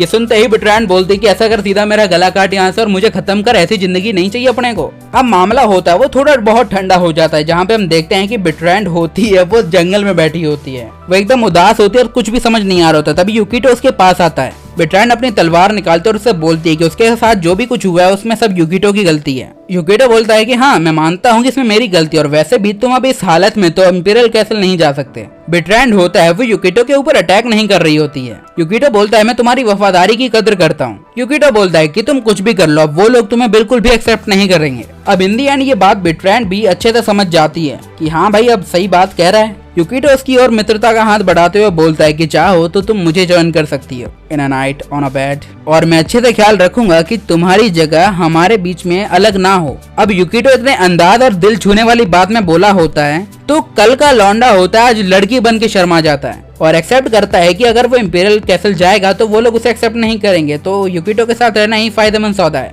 अब फिर से खेती वेती का सीन होता है, वो शुरू हो जाता है, जहाँ पे सारे लोग एकदम मेहनत से काम कर रहे होते हैं और फिर से एक बीस्ट होता है वहाँ पे आ जाता है। इस बार भी सारे लोग होते हैं वो भाग रहे होते हैं, पर इस बार रिकी होता है वो चुपचाप खड़ा हो जाता है। रिकी होता है वो सभी को बोलता है कि तुम लोग भाग जाओ, मैं से देखता हूँ। तभी अचानक से यूकिटो और मिटामा वहाँ पे आ जाता है और मिटामा डिसाइड करते हैं कि आज वो इसकी भी मदद करेगी। वो अपने मैजिक का इस्तेमाल करते हुए एक होली स्वॉर्ड बना देती है और उसे सीधा रिकी के पास में फेंक देती है और बोलती है कि इसका इस्तेमाल करो। और रिकी बिल्कुल ऐसा ही करता है और सीधा मॉन्स्टर की ओर बढ़ता है, फिर मॉन्स्टर उसे फेंक डालता है। स्वॉर्ड के घोड़े लग चुके होते हैं। तभी यूकिटो होता है मिटामा से बोलता है क्या तुम पागल वागल हो, तुम्हें खुद ही को नहीं पता ये स्वॉर्ड ज्यादा वक्त तक अगर पानी में रहेगी तो बर्बाद हो जाएगी। मिटामा बोलती है कि भैया जी माफ कर दीजिए, अगली बार ध्यान रखेंगे। यूकिटो बोलता है कि मैंने तुम पे भरोसा करके काफी बड़ी गलती कर दी। तो मिटामा बोलती है कि इसमें मेरी क्या गलती यार। अब अचानक से जो मॉन्स्टर होता है वो उनके चेहरे के एकदम पास आ जाता है। उनके घोड़े लगे उससे पहले बेट्रेंड वहां पे आ जाती है और सीधा उस मॉन्स्टर को ऊपर पेल देती है। पर अब इस बीस्ट को भी काफी गुस्सा आ चुका होता है कि बयान की दिन्नी हमको मारेगी और अब वो उसके ऊपर अटैक करने के लिए बढ़ता है। बट बेट्रेंड भी होती है वो अपनी तलवार को रेडी करते और बोलती है कि तन्ने नहीं छोड़ेंगे आज। मिटामा भी होती है वो यहाँ पे बेट्रेंड की तारीफ कर रही होती है। तभी वो बीस्ट होता है वो बेट्रेंड की ओर बढ़ता है और बेट्रेंड होती है वो तलवार के एक ही स्लैश में बीस्ट के 2 टुकड़े कर देती है। अब ये चमत्कार देख के यूकिटो बोलता है कि मिटामा तुमसे ज्यादा काम की तो मुझे ये वाली लग रही है, और वो उसकी स्वॉर्ड स्किल देख के भी काफी हैरान हो गया था। तभी बेट्रेंड बोलते हैं कि वैसे तुम्हारा काम तो हो गया ना, चलता है ना इतना तो। और अब सब लोग एकदम शांत खुश होते हैं कि फाइनली और बच गए यार। यूकिटो को ये बात भी समझ आ चुकी होती है कि सिंपली यहाँ पे बेट्रेंड की तलवार स्पेशल है, पर ये काफी अच्छा मौका मिल चुका होता है उसे अपने धर्म को बढ़ावा देने का। वो सभी लोगों से बोलता है कि देखो बेट्रेंड होती है वो हमारी होली नाइट है और उसके पास स्पेशल पावर है बिकॉज ऑफ मिटामा, तो देख लो यार अगर तुम हमारी पार्टी ज्वाइन करोगे, हमारे धर्म को अपनाओगे तो एकदम मजा ही आ जाएगा। वो गांव वाले सिंपली छोटे मोटे किसान होते हैं और उन लोगों को यहाँ पे खेती के अलावा किसी धर्म के नाम की चीज के बारे में पता ही नहीं है। मिटामा बताती है कि असल में भगवान होते हैं जिनकी आप लोग पूजा करते हो। यूकिटो बोलता है बहन की दिनी मुंह बंद रख अपना। देन वो उन्हें समझाता है कि भगवान ऐसे समझ लो अगर तुम्हें अभी भी मदद की जरूरत है तो तुम्हारे साथ में खड़े हैं। गांव वालों को अभी भी कुछ समझ नहीं आया होता है, तो यूकिटो होता है वो सिंपली चिल का एग्जाम्पल देके सभी को समझाता है कि देखो भैया जब भी तुम्हारी फटी में होगी तभी तुम्हारी मदद करने आएंगी गॉडेस मिटामा जी। देखो भैया दहशत में रहने के दिन खत्म हो चुके हैं, हमारे साथ हाथ मिला लो, जिंदगी जियोगे कमाल वाली। अब सारे गांव वाले एक्सेप्ट कर जाते हैं कि अच्छा ये बात है तो ठीक है एक्सेप्ट करते हैं और क्या। अब यहाँ पे ये मिशन तो हो जाता है। वहीं पे आर दूसरी और अपने रेस्टोरेंट के अंदर जो भी नया कस्टमर आता है पुराना आता है उन सभी को ये बोलती है कि तुम्हें फ्री वाइन मिलेगी अगर तुम यहाँ पे मिटामा के भक्त बन जाओगे। देखो बेसिकली इसे कहते हैं धर्म को अपना धंधा बनाना। अब ये बात या फिर ये स्कीम होती है वो सभी में आग की तरफ फैल जाती है और जो भी जिसको चाहिए होता है उस हिसाब से वो फॉलोवर बन जाते हैं। यूकिटो सोचता है कि अभी उसको अपनी स्ट्रेटेजी थोड़ी इम्प्रूव करनी होगी पर अपने मेन मकसद पे ही रहना है। अब यूकिटो होता है मटका बनाता है। बेसिकली उनको तो मटका नहीं पता क्या है, पर वो बताता है इस चीज के अंदर अगर तुम अपना सामान रखोगे तो तुम उसे अच्छे टाइम तक स्टोर रख सकते हो। जिसके बाद सभी लोग होते हैं वो इस चीज का होता है वो एडवर्टाइजमेंट करते हैं कि लाइक अगर तुम ये लोगे तो अच्छे फायदे में रहोगे। देखो इस चीज को बनाने वाला कुम्हार होता है हमारा लौंडा रॉय। लिटरली यूकिटो होता है वो रॉय से बेधड़क काम करवा रहा होता है कि नॉक करे तुम्हारा। यूकिटो अभी उससे और भी काम करवाने वाला होता है और मेटामा भी होती है वो बोलती है कि बेटे जल्दी जल्दी ये काम कर दे वरना तुझे दफन कर दिया जाएगा। लौंडे को कुछ पता ही नहीं है भैया, बोलता है कर रहा हूँ ना, चुपचाप बैठो ना। अब यहाँ पे कुकीज भी बनाई जाती हैं जिसके जरिए कुकीज दे के फॉलोवर बना दिए जाते हैं कि लाइक अगर एक कुकी ले रहे हो तो यहाँ पे लिस्ट में अपना नाम लिख दो, फॉलोवर बनाओ और लेके चले जाओ। अब जिससे यहाँ पे मेटामा की पावर भी होती है वो थोड़ी बहुत बढ़ रही होती है जिसका इस्तेमाल करके वो हॉट स्प्रिंग बनाते हैं जिससे उनकी छोटी मोटी इंजरी हील हो सके। अब ये सारी जिद्दोजहद करने के बाद फाइनली मेटामा के 107 फॉलोवर हो गए होते हैं, पर मुझे तो 106 ही पसंद है। मेटामा काफी ज्यादा खुश होती है कि फाइनली इतने ज्यादा भक्त बन गए हैं। तभी यूकिटो बताता है ये उसका कोई प्रभाव नहीं है बल्कि हम एक ऐसी दुनिया में जी रहे हैं जहाँ पे गॉड या फिर भगवान धर्म कोई चीज ही नहीं है और उस जगह पे लोगों को कन्विंस करना कि तुम इस धर्म को अपनाओ ये बहुत डिफिकल्ट टास्क है। पर यहाँ पे हमारे लौंडे को कोई ज्यादा तकलीफ हुई नहीं होती है। लाइक अगर तुम किसी को चमत्कार नहीं दिखा सकते तो उनकी इच्छाओं को पूरा करके अपना फॉलोअर बना लो। मेटामा को ये बात थोड़ी पल्ले नहीं पड़ती है तो यूकिटो समझाता है बेसिकली लोगों को जो भी चाहिए हम उनको वो चीज दे रहे हैं जिस वजह से लोग तुम्हें फॉलो कर रहे हैं, उनका कोई तुम्हारे अंदर विश्वास नहीं है। अब ऐसे ऐसे करके वो लोग अपने फॉलोवर तो बढ़ा रहे होते हैं पर यूकिटो को ये नहीं पता होता है कि कितने फॉलोवर के साथ वो लोग मैक्सिमम पावरफुल बन जाएंगे। और इन्फॉर्मेशन के लिए यहाँ पे हमारा लौंडा होता है वो बेट्रैंड को अपने पास बुलाता है जो कि झटपट से आ भी जाती है और यहाँ पे उसने मेड आउटफिट पहना होता है यानी लौंडे को लौंडिया बना के एंजॉय तो करेंगे ही। और अब वो उससे इंपीरियल कैपिटल के बारे में, कैसल के बारे में सब कुछ इन्फॉर्मेशन लेता है। यूकिटो बोलता है क्या तुम मुझे बता सकती हो कि यहाँ पे एम्परर के अंडर कितने सोल्जर्स हैं? ये सुन के बेट्रैंड थोड़ी हैरान होती है। वो यूकिटो को बताती है कि एम्परर के कंट्रोल में एक 20 लोगों की यूनिट है जो कि डायरेक्टली उनके लिए काम करते हैं। यूकिटो बोलता है क्या वो तुम्हारे ही बराबरी के हैं? तो बेट्रैंड बोलती है कि ऐसा बिल्कुल भी नहीं है, वो मुझसे बहुत ज्यादा पावरफुल हैं। बेट्रैंड होती है वो आर्कॉन्स के बारे में बताती है हमारे यूकिटो को। वो बताती है कि उनमें इंडिविजुअली इतनी पावर से कहा जाता है कि वो एक बार में ही पूरे माउंटेन को तबाह कर सकते हैं। अब हम जंगल के अंदर एक आर्कॉन को देखते हैं जो कि अपनी पावर का इस्तेमाल करके एक जायंट बीस्ट को ऐसे ही हरा देता है। अब नेक्स्ट मॉर्निंग यहाँ पे जो मेटामा होती है वो आराम से खाना दबोच रही होती है, तभी हमारा लौंडा आके उससे पूछता है क्या एक पूरे के पूरे माउंटेन को तबाह कर सकती हो? वो बोलती है कि साले पगला वगला तो नहीं गया ना। पर जब वो रियलाइज करती है कि यूकिटो सच में सीरियस है वो बोलती है कि अगर हम अपनी पुरानी दुनिया की बात करें तो हाँ वो इजीली ये सब कर सकती है क्योंकि वहाँ पे उसके काफी फॉलोवर्स थे, बट इस वर्ल्ड में उसके फॉलोवर कम है इसलिए ये करना काफी मुश्किल है। एटलीस्ट उसे 10,000 फॉलोवर तो चाहिए ही। यूकिटो बोलता है और हमारे पास तो सिर्फ 107 ही हैं। मेटामा को लगता है कि यूकिटो उससे इम्प्रेस हो गया पर उसे तो लगता है कि साली कितनी यूजलेस लड़की है ये। अब अगले दिन हमारा यूकिटो होता है वो फिर से जाता है बेट्रैंड के पास उससे और भी इन्फॉर्मेशन लेने के लिए। यूकिटो ने बेट्रैंड को पेड़ से सटा लिया होता है, एकदम आहिस्ता आहिस्ता उसकी बॉडी की ओर अपने हाथ को ले जा रहा होता है। माहौल पूरा वेवी, एकदम मजे आ रहे होते हैं हैवी। अब बेट्रैंड भी एक्सेप्ट कर चुकी होती है कि आज तो माहौल बन ही चुका है तो कर लेते हैं। पर अचानक से यूकिटो होता है वो बेट्रैंड की तलवार निकाल लेता है और बोलता है कि असल में मुझे इसे चेक करना है। और वो नोटिस करता है ये स्वॉर्ड तो एकदम नॉर्मल है। तभी बेट्रैंड होती है उसे पीछे से कूटती कि साला मूड बना के छोड़ दिया और बोलती है कि मेरी तलवार वापस दो। यूकिटो बोलता है कि तुमने ऐसे कैसे किया? बेट्रैंड बोलती है क्या? तो बोलता है कि तुमने इस बीस्ट को एक ही स्लैश में काट दिया, कैसे? यूकिटो से बोलता है अगर इसमें कोई ट्रिक व्रिक है तो यार मुझे भी बताओ, हमें भी एंजॉय करने दो। तो बेट्रैंड तुरंत ही मान जाती है और एक बड़े से पत्थर के सामने खड़ी हो जाती है और बेट्रैंड वर्ड बोल देती है जिसके बाद वो पत्थर के ऊपर अपनी तलवार चलाती है और इजीली वो पत्थर 2 टुकड़ों में बट जाता है। वो बोलती है कि ये बात नहीं कि तुम्हें यूज करना नहीं आता, तुम बेवकूफ हो। पर लौंडा ये समझ चुका होता है ये तलवार काफी ज्यादा खास है, इसलिए वो बेट्रैंड से बोलती है कि ऐसा करो मुझे बताओ ये कहाँ पे मिलेगी, मुझे इसे खरीदना है। बेट्रैंड बोलती है कि इसे बेचा नहीं जाता मेरे भाई, बल्कि जो भी इंपीरियल आर्मी होता है उनके रैंक के हिसाब से उन्हें वेपन्स दिए जाते हैं और इन वेपन के साथ क्या हुआ होता है वो तो सिर्फ एम्परर को पता है। अब यूकिटो ने होता है वो रिलीजन एडमिन कम्युनिटी बनाई होती है जहाँ पे 3 ही लोग होते हैं जिनमें होता है क्लैन और शिरोरो। वो लोग पूछते हैं कि सिर्फ हम 3 ही क्यों? यूकिटो बोलता है कि तुम ही मुझे होशियार लगते हो पूरे विलेज में। और तो यहाँ पे चिल भी होती है जो कि मजे के लिए आई होती है। यूकिटो होता है वो उन्हें बताता है कि शायद ये शहर या गांव होता है वो खतरे में क्योंकि इंपीरियल आर्मी यहाँ पे आने वाली है। क्लैन इस बात को कंफर्म कर देता है। यूकिटो बोलता है कि यहाँ पे जो भी इंपीरियल आर्मी होती है वो किसी भी वक्त यहाँ पे आ सकती है तो हमें इस विलेज को ही शिफ्ट करना होगा। तो क्लैन बोलता है ये काफी ज्यादा रिस्की हो सकता है मेरे भाई, अगर उन्हें पता चला तो रास्ते में ही गेम बजा देंगे। यूकिटो बोलता है मैं जानता हूँ, पर हमारे पास 10,000 फॉलोवर नहीं है। वो लोग कंफर्म करते हैं क्योंकि गांव की टोटल पॉपुलेशन ही 2000 होती है, क्योंकि आइसोलेशन कैंप के रूल के मुताबिक 2000 से ज्यादा लोग रह ही नहीं सकते। ये बात हमारे लौंडे को समझ नहीं आती है। वो पूछता है इसका क्या मतलब हुआ, तो शिरोरू समझाती है कि इंपीरियल कैपिटल के आसपास काफी सारे ऐसे शेल्टर्स हैं जिनमें उन्हीं की तरह काफी सारे लोग हैं। अब वो लोग होते हैं वो यहाँ से चले जाते हैं जहाँ पे हमारा यूकिटो रात में जंगल में होता है। तभी क्लैन पूछता है कहीं तुम्हारा मकसद होता है वो कैपिटल को रन करने का तो नहीं कर रहा। यूकिटो बोलता है कि उसके पास कोई खास प्लान तो नहीं है, पर कैसे आगे बढ़ना है वो इतना अच्छे से तो जानता है। क्लैन बोलता है कि भाई मैं तुझसे काफी इम्प्रेस होता जा रहा हूँ। क्लैन का यही मानना होता है कि लोगों को आजाद रहना चाहिए, उनके पास फ्रीडम होनी चाहिए। तो यूकिटो डिसाइड करता है कि अब वो इन सारे गाँव को होता है वो 500 साल आगे ले जाएगा, क्योंकि उसके पास तो दिमाग है फ्यूचर का, तो भैया ले जा सकता है। अब यहाँ पे महीना भर और बीत जाता है जहाँ पे यूकिटो होता है वो अपने दोस्तों से कहता है मेरे पास फाइनली प्लान हो चुका है 10,000 फॉलोवर करने का। क्लैन बोलता है भाई ये पॉसिबल ही नहीं है, 2000 तो हमारे टोटल बंदे हैं। यूकिटो मिटामा को एक बात बताता है कि इस वर्ल्ड में कोई फैंसी गॉड या फिर उसका कोई फैंसी फाउंडर नहीं है।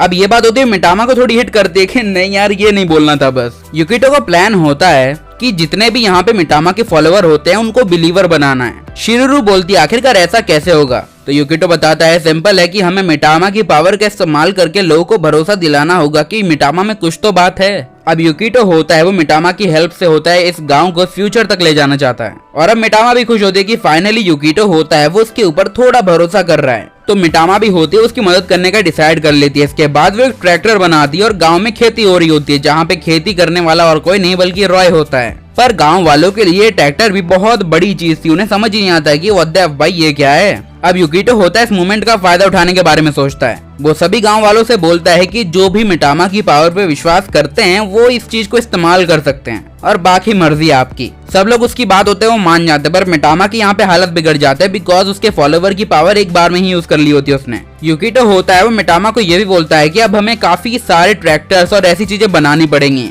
सिंपली कहा जाए तो जो बेसिक फार्मिंग की चीजें होती हैं जैसे फावड़ा आवड़ा उसका इस्तेमाल नहीं करना है, सीधे आओ ट्रैक्टर पे जोत के चले जाओ। मिटामा हल्की बहुत परेशान हो गई होती है, पर उसके फॉलोवर होते हैं वो काफी अच्छे से बढ़ रहे होते हैं जिसकी वजह से उसकी एनर्जी भी बढ़ती रहती है। वो काफी खुश होती है कि अब लोग होते हैं वो उसके बारे में अच्छा सोच रहे हैं, उस पर भरोसा कर रहे हैं। अब यूकिटो सोचता है कि अब आखिर हमें आगे क्या करना चाहिए। तभी वहाँ पे आर आ जाती है अपने हाथ में पानी लेके। वो अंदर आते आते अचानक से होती फिसल जाते और उसके ऊपर ही उसका सारा पानी गिर जाता है और यूकिटो का पानी निकल जाता है। यूकिटो को इस चीज से भी एक अच्छा आइडिया आ जाता है। वो होता है पूरे गांव में नल की सर्विस दे देता है, लाइक पानी भरने के लिए तुम्हें कहीं जाने की जरूरत ही नहीं है। यूकिटो का मानना होता है कि पानी भगवान की देन है और यहाँ उसे लेने जाने के लिए किसी को मेहनत नहीं करनी चाहिए। अब ऐसा और चलता है जहाँ पे यूकिटो होता है मिटामा की हेल्प से यहाँ पे लाइट का भी इजाद कर देता है। लिटरली ये चीजें होती हैं वो गांव वालों को काफी पसंद आ रही होती हैं, सभी लोग इस चीज को एंजॉय भी कर रहे होते हैं। अब सभी की खुशी के बाद हमारा यूकिटो होता है वो क्लैन और शिरोरू को लेके एक जगह पे चला जाता है और दिखाता है ये जगह कैसी हो गई है। तुम इसे कैपिटल के साथ कंपेयर करोगे तो कैपिटल छोटा लगेगा तुम्हें इससे। जब यहाँ पे बिट्रेंड और सारे लोग होते हैं एकदम नजारे का मजा ही ले रहे होते हैं, तभी हम देखते हैं मिटामा की गंदी वाली लग चुकी होती है क्योंकि पावर यूज करने के बाद वो एकदम यूजलेस हो चुकी होती है। अब वक्त होता है वो थोड़ा और बीत जाता है जहाँ पे हमारे मिटामा के होते हैं वो 2000 से ज्यादा फॉलोवर हो चुके होते हैं, जिसकी वजह से मिटामा के अंदर काफी सारी पावर आ गई होती है। यूकिटो ये मान चुका होता है कि गांव के सारे लोग होते हैं अब मिटामा के फॉलोवर बन चुके हैं, पर इतने काफी नहीं है और ये तो सिर्फ शुरुआत है हमारे अगले स्टेप की। तभी वहाँ पे रॉय आ जाता है और बोलता है कि जंगल में किसी ने बिट्रेंड को एकदम गंदा वाला पेला और एकदम घसीट के ले गया अपने साथ। अब यूकिटो सोच रहा होता है कि आखिरकार ये कौन पैदा हो गया अचानक से, और मिटामा की तो पावर का अलग ही क्रेज चल रहा होता है। यूकिटो होता है वो बिट्रेंड को देखने के लिए जाता है और वहाँ नोटिस करता है कि वो एकदम अधमरी हालत में होता है, जैसे उसे होश ही ना हो। बिट्रेंड अचानक से होश में आती है और बताती है कि सामने जो लड़की है वो एक आर्कॉन है जिसे ये विलेज तबाह करने के लिए भेजा गया है। इस लड़की का नाम एडर होता है जो कि इस विलेज को तबाह करने आई होती है क्योंकि वो कैपिटल के सारे रूल्स एंड रेगुलेशन की माँ बहन कर रहे हैं। एडर यहाँ पे कुछ लफड़े करे इतने में ही मिटामा वहाँ पे आ जाते और वो बोलती है कि लफड़े लेने हैं तो बराबरी वालों से लेना, तुम्हारे सामने भी एक गॉड है। एडर होती है वो यहाँ पे पावरफुल अटैक होती है मिटामा की ओर कर देती है,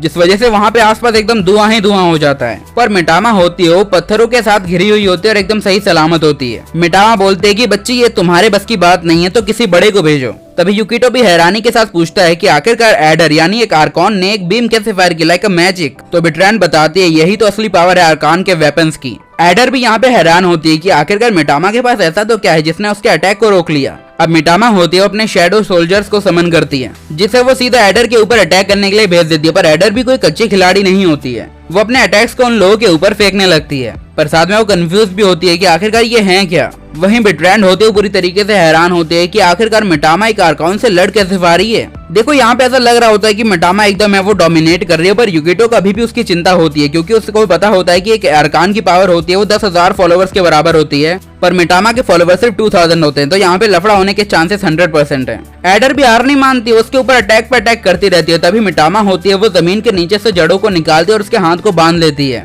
और जो भी ग्रास या जो भी प्लांट सोल्जर होते हैं जो आसमान में कूद गए होते हैं वो अचानक से नीचे आते हैं और उसके ऊपर अटैक करते हैं, और अचानक से एक बिग माउथ अपीयर होता है प्लांट का और उन्हें खा जाता है। ये देख के बिट्रैंड और युकिटो एकदम हैरान हो गए होते हैं कि व्हाट द फियर कैसे कर लिया इसने। अब मिटामा भी काफी खुश होती है और सीधा आके युकिटो से चिपकने लगती है कि देख ले यार मैंने कर दिया फाइनली। पर ये अभी तक खत्म नहीं हुआ होता है क्योंकि अचानक से वो मुंह होता है वो टूट जाता है और वहाँ पे एक बहुत ज्यादा बड़ा ही धमाका हो जाता है। अब एडर होती है वो आसमान में फ्लोट कर रही होती है और अचानक से उसके हाथ होते हैं वो काफी सारे हो जाते हैं। वो बोलती है कि अभी तक मैं तुम्हारे साथ फुल पोटेंशियल में फाइट नहीं करना चाहती थी, पर अब है वो मौका बन गया है तो करनी ही पड़ेगी। मिटामा भी होती है वो अपने पावरफुल अटैक को यूज करने लगती है, पर उसके अंदर पावर नहीं बची होती है क्योंकि वो काफी सारे अटैक ऑलरेडी कर चुकी है। इसलिए वो एक स्नेक को होती है वो अपियर करती है और सोचती है कि खत्म करते एक ही बारी में, पर एडर होती है वो अपनी एक सिंगल बीम के जरिए उसे खत्म कर देती है। एडर होती है वो गुस्से के साथ बोलती है कि वो उनसे फाइट नहीं करना चाहती थी, पर उन्होंने इतना गुस्सा दिला दिया है कि अब तो बनता भी है और अब वो इस पूरे विलेज को एक बार में ही तबाह करेगी और वो अपने एक पावरफुल अटैक तैयार करने लगती है।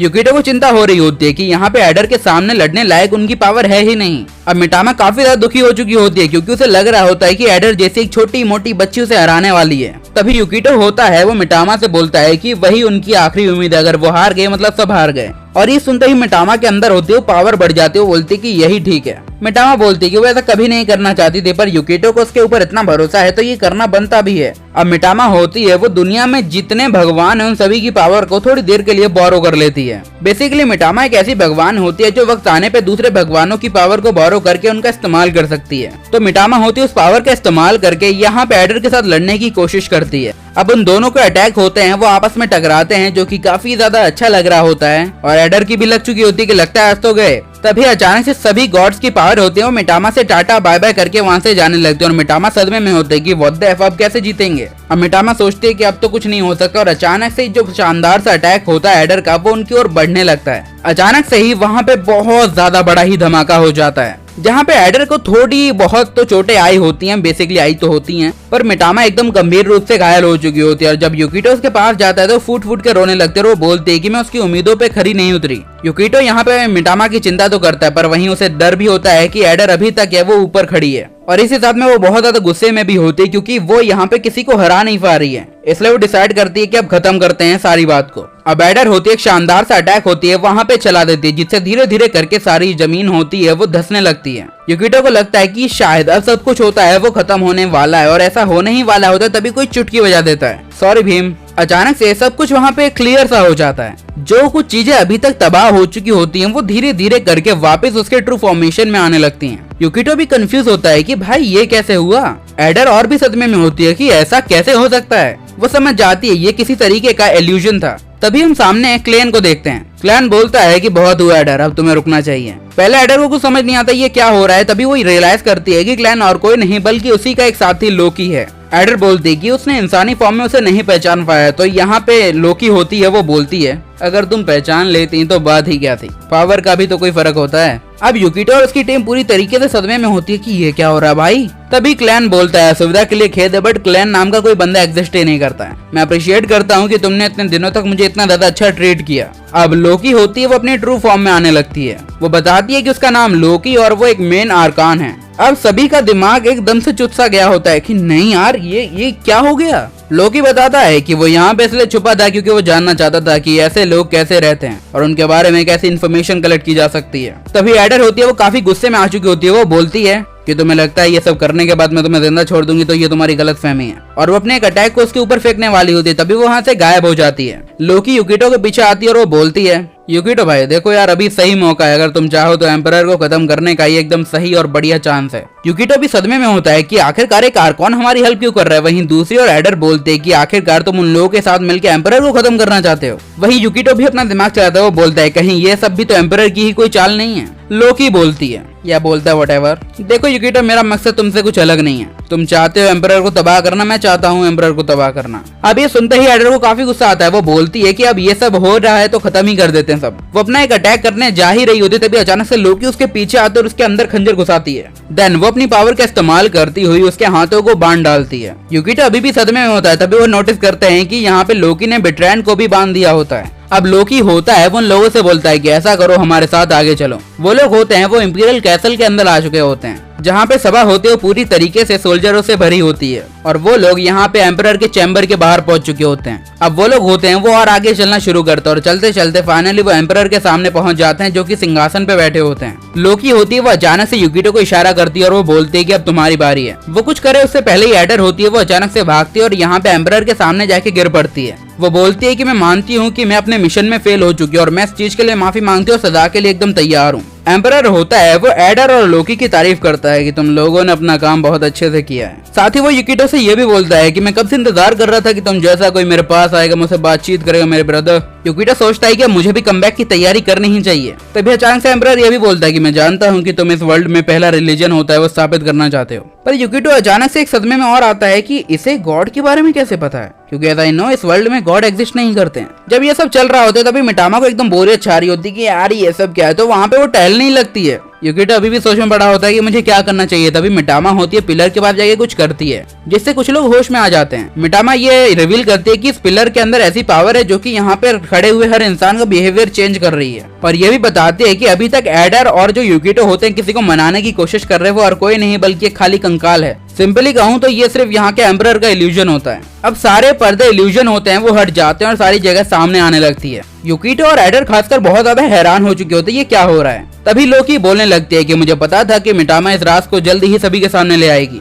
वो सीढ़ियों पे चलते चलते यहाँ पे यूकिटो को बताते हैं कि यहाँ पे जो कुछ अभी तक उन्होंने देखा है वो सिर्फ और सिर्फ आंखों का छलावा है। और वो राजगद्दी के पास जाके यहाँ पे पुराने एम्परर के कंकाल को मारती है लात, जिससे वो कंकाल होता है वो जमीन पे जाके सीधा एडर के कदमों में गिरता है। अब एडर कुछ भी बोलने की हालत में रही ही नहीं होती है। एडर बोलती है कि इसका मतलब तुमने ये राजगद्दी के लिए ये सब किया है। तभी लोकी ये रिवील करती है कि एम्परर को मरे हुए तो कई साल हो गए हैं और जो कुछ अभी तक यहाँ पे चल रहा है वो सिर्फ यहाँ के सिस्टम और चीजों की वजह से है। एम्परर ने जो सदियों पहले यहाँ पे रूल्स एंड रेगुलेशन बनाए थे इन मशीन के जरिए यहाँ पे चालू हुई हैं। वो बताती है कि कई सालों से इन चीजों को वो जानती आई है पर वो किसी भी तरीके से इस चीज को बदल नहीं सकती है क्योंकि उसे किसी भी मशीन के बारे में कोई नॉलेज है ही नहीं। वो बताती है इन मशीन के जरिए यहाँ पे जो कुछ चलता है उन सारी चीजों को एनालाइज किया जाता है और कैसे उनको आगे बढ़ाया जाए वो कंक्लूड किया जाता है, चाहे वो समस्या खाने की हो या फिर आंधी तूफान की हो। सिंस वो ये भी क्लियर कर देती है कि कई सालों से इस जगह को कंट्रोल करने वाले और कोई नहीं बल्कि लोकी होती है। एडर अभी भी सदमे में होती है कि आखिरकार ये सब क्या कह रही है। यूकिटो एक बात समझता है, एम्परर को मरे हुए सदियां हो गई फिर भी लोगों के मरने के बाद को रोका नहीं गया और जो मशीन यहाँ पे एग्जिस्ट करती हैं वो उसके टाइम से काफी ज्यादा आगे हैं जिसके बारे में यूकिटो को समझना नामुमकिन है। तभी मिटामा होती है वो यहाँ पे क्लियर करती है कि वो अपनी दुनिया के टाइम से 1000 साल आगे है, 1000-2000 साल, जो कि तुम्हारी दुनिया पहले ही खत्म हो चुकी है। अब यूकिटो एकदम सदमे में आ चुका होता है। तभी यहाँ पे मिटामा क्लियर करती है कि तुम्हारी दुनिया होती है वो खुद के लोगों के हाथ ही तबाह हो गई थी पर जो लोग होशियारी के साथ वहाँ पे जिंदा बच गए थे उन्होंने एक नई सिविलाइजेशन तैयार की। उन्होंने अपने दिमाग से सारी मान्यताओं को खत्म सही कर दिया और दुनिया इतनी आगे बढ़ गई। यूकिटो होता है वो अचानक से मिटामा को पकड़ता है और वो बोलता है आखिरकार ये वर्ल्ड क्या बन गया है। मिटामा बोलते कि कंफ्यूज ना हो लाडले, अभी समझाती हूँ। बेसिकली जिस जगह पे तू है, जिस देश में तू अभी खड़ा है वो और कुछ नहीं बल्कि तेरा ही अर्थ है। सिंपली कहा जाए तो मैं तुझे इसी दुनिया में कई साल आगे ले आई हूँ। वो बहुत ज्यादा घबरा चुका होता है। वो पूछता है कि आखिरकार वो इस जगह पे उसे भेजा ही क्यों उसने। मिटामा बोलते कि बेटा तू यही तो चाहता था। यूकिटो सोचता है कि हाँ यार, जब यूकिटो के बाप ने उसे पानी में फिकवा दिया था तब की ये बात है। वो बताती है कि जब यूकिटो पानी में डूब रहा था उसने एक इच्छा मांगी थी पर उस इच्छा को पूरा करना उस टाइम लाइन में पॉसिबल ही नहीं था, इसलिए उसने डिसाइड किया कि उसे भविष्य में ही जाना पड़ेगा। अब वो यूकिटो से बोलती क्या उसने सब कुछ सही किया। अब यूकिटो धीरे धीरे करके सारी बातें समझ रहा होता है कि उसकी एक बात से पूरी दुनिया तबाह हो गई। लोकी होती सीढ़ियों से नीचे उतरने लगते वो बोलते कि चलो ऐसा करते हैं, मशीन तबाह करके एम्पायर को तबाह करते हैं। यहाँ पे एडर होती है वो लोकी से बोलती है कि आर्कान्स को एम्पायर की रक्षा के लिए बनाया गया था और तुम ये सब क्यों कर रहे हो। लोकी बोलते कि सिंपली कहा जाए तो मैं इस नौकर वाली पद्धति को तोड़ना चाहती हूँ। मिटामा होती है वो तुरंत ही मशीन को तबाही करने वाली होती है तभी लोकी युकिटो को देखती है और अचानक से युकिटो उसके ऊपर पैर चला देता है। लोकी उसे डॉच नहीं कर पाती और अपने हाथ से तलवार निकाल के युकिटो की ओर बढ़ने लगती है। युकिटो तुरंत ही उसके हाथ को पकड़ लेता है और उसके हाथ की कलाई को मोड़ के उसे जमीन पे ले आता है। अब उसके गले पे उसी की खंजर रख के बोलता है कि चल अब भौंक, चल मैं बताता हूँ। जहाँ तक मुझे समझ आ रहा है कि आर्कान्स होते हैं वो इस कैसल के मेन रूम के अंदर यहाँ पे अपनी पावर का इस्तेमाल नहीं कर सकते हैं। और अगर सीधे सीधे बताऊं तो मुझे ये भी नहीं लगता है कि जो इल्यूजन अभी हम लोगों ने देखा वो तुम्हारा बनाया हुआ था, क्योंकि अगर यहाँ पे पावर यूज ही नहीं की जा सकती है तो तुमने कैसे किया। और अगर ऐसा होता भी तो तुम अकेले ही ये सारा काम कर सकती थी। युकिटो लोकी का मकसद पूछता है कि आखिरकार वो इस सिटी को क्यों तबाह करना चाहती है। वो कोई जवाब नहीं देती है तो युकिटो उसकी खंजर को उसके गाल के पास दे मारता है। इसे थोड़ा बहुत तो खून बह ही जाता है, पर उसे वो फिर भी एकदम सही जवाब नहीं दे रही होती है। वो अपनी असली इच्छाओं को वहाँ पे दबा रही होती है। युकिटो काफी गुस्से में आ चुका होता है और वो उस खंजर को उसकी ओर और बढ़ाने लगता है। वो बोलता है कि सच सच जवाब दो, ऐसी बातें ना बढ़ाओ। लोकी बताती है कि एक जो असली भगवान होता है वो कभी भी एक इल्यूजन को पकड़ सकता है। अगर सिंपल टर्म में कहा जाए तो आर्कान भी होते हैं, वो एक तरीके से भगवान ही हैं। मिटामा की तरह अगर हमारे ज्यादा फॉलोवर होंगे तो हमारे पास भी काफी पावर होगी। लोकी ये भी बताती है कि उसके पास करंट में जितनी पावर है उससे वो पूरे एम्पायर को एक बार में ही तबाह कर सकती है। वो अपने पावर बढ़ने का रीजन बताती है। वो इससे पहले भी काफी आइसोलेशन कैंप्स के अंदर जा चुकी है और अपनी पावर्स दिखा के उसने काफी फॉलोवर्स गेन किए हैं। वो ये भी बताती है कि आर्कान्स भी एक तरीके से भगवान को बनाने का एक जरिया है। युकिटो बोलता है लोकी से, तुम भगवान बनने का नाटक करना चाहती हो है ना। लोकी बोलती है कि मैं कोई नाटक नहीं करना चाहती, मैं एक असली भगवान बनना चाहती हूँ। लोकी ये भी बताती है कि ये प्लान होता है उसने बाकी आर्कान के सामने भी रखा होता है और वो तुरंत ही झट से मान गए होते हैं। लोकी युकिटो से बोलती है कि ऐसा करते हैं, इस पैलेस को तबाह कर देते हैं। युकिटो भी ज्यादा नहीं सोचता और बोलता है अच्छा ठीक है भाई कर देते हैं। ये सुन के लोकी भी हैरान हो गई होती है। तभी युकिटो बोलता है कि एक आजाद दुनिया किसे पसंद नहीं होगी। युकिटो अपने पास से जो खंजर होता है वो राजगद्दी की ओर फेंक देता है और मिटामा अपनी पावर का इस्तेमाल करके उस पूरी की पूरी जगह को तहस नहस कर देती है। आप जो सिटी के अंदर जितने लोग होते हैं इस चीज को बाहर से देखते हैं वो हैरान हो रहे होते हैं, साथ में सोच रहे होते हैं क्या एम्परर ठीक होंगे। अब लोकी होता है वो यहाँ पे युकिटो से बोलता है कि गॉड्स का एक नया एरा शुरू होने वाला है। युकिटो बोलता है कि एकदम सही जवाब है तुम्हारा, पर एक बात क्लियर है, मैं तुम्हारी जगह मिटामा को भगवान बनाऊंगा और बाकी आर्कान्स को होता है मैं खत्म कर दूंगा। युकिटो बोलता है कि देखो आर्कान्स होते हैं वो फेक गॉड हैं और रियल गॉड के सामने जीतने का उनको कोई चांस ही नहीं है। इसके बाद लोकी होता है वो एडर को यहाँ पे युकिटो के पास ही छोड़ देता है, क्योंकि यहाँ पे जो मेन टावर टूट गया है तो एडर अपनी पावर का इस्तेमाल नहीं कर सकती, तो उसके लिए तो वो यूजलेस ही है। लोकी उसे ये भी बोलता है कि वो एडर के साथ कुछ भी कर सकता है। अब उसके बाद लोकी वहाँ से जाने लगता है और यहाँ पे युकिटो बोलता है कि जो भी हो जाए वो विलेज को प्रोटेक्ट करके ही रहेगा। तो लोकी भी बोलने लगती है कि देखो यार मैं भी भगवान बनने के लिए कुछ भी कर सकती हूँ। वहीं दूसरी ओर एडर पूरे सदमे में होती है। वो सोच रही होती है कि आखिरकार अब वो जिंदा क्यों है। युकिटो बोलता है कि जिंदा हो तो हो, इसमें दिक्कत क्या है। देखो एडर को हमेशा से यहाँ पे अपने मालिक की जी हुजूरी करने की आदत थी, पर अब उसका मालिक ही नहीं रहा है तो वो किसके लिए सारा काम करे। अब इसके लिए वो युकिटो को ब्लेम करने लगती है कि अगर वो नहीं होता तो आज ये सब पता ही नहीं चलता और सब नॉर्मल चलता। युकिटो बोलता है कि चाहे मैं यहाँ पे नहीं आता तो तुम लोग भी मारे जाते। ये सुन के एडर होती है वो फूट फूट के रोने लगती है। युकिटो होता है वो एडर को सांत्वना देते हुए बोलता है कि तुम चिंता मत करो, मैं यहाँ पे हूँ, मैं तुम्हें प्रोटेक्ट करूंगा, साथ में हेल्प करूंगा बाकी आर्कान्स को हराने में। युकिटो बताता है कि हर आर्कान्स के पास एक स्पेशल वेपन या स्पेशल पावर है। अगर तुम उन्हें हरा के उन पावर्स को गेन कर लेती हो तो हमारे पास एक बहुत ज्यादा पावरफुल पावर होगी, जिसके बाद हम चाहें तो नया सिस्टम क्रिएट कर सकते हैं। पर एडर होती है वो उससे पूछती है कि वो उसकी हेल्प क्यों कर रहा है। तो युकिटो बोलता है कि अगर भले मैं तुम्हारी हेल्प ना करूं पर आर्कान्स मेरे भी दुश्मन है और तुम्हारे भी, तो बात सही है। और वो उसको गले लगाते हुए बोलता है कि वो इसे कुछ नहीं होने देगा। जिसके बाद ये आर्कान होती है वो बहुत ज्यादा ये वो रोने लगती है और यहाँ पे लौंडा उसे एकदम सांत्वना दे रहा होता है। और युकिटो होता है वो बोलता है कि ये आर्कान भी एक बच्चे की तरह ही है, इसको मैनिपुलेट करना कोई ज्यादा बड़ी बात है नहीं। युकिटो होता है वो एडर को चम्मच से खाना खिला रहा होता है, जिसे पीछे से देख रही होती है और उसकी बड़ी गंदी वाली जल रही होती है कि भड़वा नई लड़की ले आया। अब अगले दिन युकिटो होता है वो जाता है, सारी सभा इकट्ठी करता है और बोलता है कि आज से तुम्हारे दो गॉड हैं। पहली गॉड है मिटामा और दूसरी है एडर। पर लोगों को समझ नहीं आता है तो यहाँ पे युकिटो सबसे बोलता है कि देखो अब से ये दोनों हैं जिन पे तुम्हें भरोसा करना है। पर स्टिल लोग सदमे में होते हैं, पर सबसे ज्यादा सदमे में होती है मिटामा। वो सोच रही होती है कि साला कैसा भक्त है मेरा,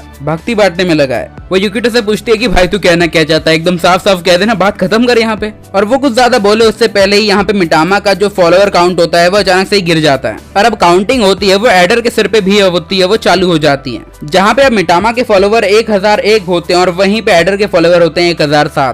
अब मिटामा के आधे से ज्यादा फॉलोवर होते हैं वो एडर के हो चुके होते हैं, इसलिए वो काफी ज्यादा टेंशन में आ गई होती है। अब युकिटो होता है वो एडर से बोलता है कि अब मुझे अपनी पावर का एक सैंपल दिखाओ। जिसके बाद एडर होती है अपने सिर पे लगाती है एक रिबन और उसके बाद अपनी पावर को एंगेज करके एक पत्थर पे शॉट मार देती है, जिससे वो पूरा तबाह हो जाता है। अब वक्त होता है वो थोड़ा बीत जाता है, जहाँ पे मिटामा के फॉलोअर होते हैं वो फिर से 2000 से ऊपर चले गए होते हैं, क्योंकि उन्होंने काफी सारे आइसोलेशन कैंप में अपना चमत्कार दिखा दिया होता है। वो उसे काफी ज्यादा खुशी होती है इस बात की, पर उसकी खुशी होती है वो ज्यादा देर की नहीं होती है, क्योंकि एडर के फॉलोअर होते हैं वो उससे भी ज्यादा हो चुके होते हैं।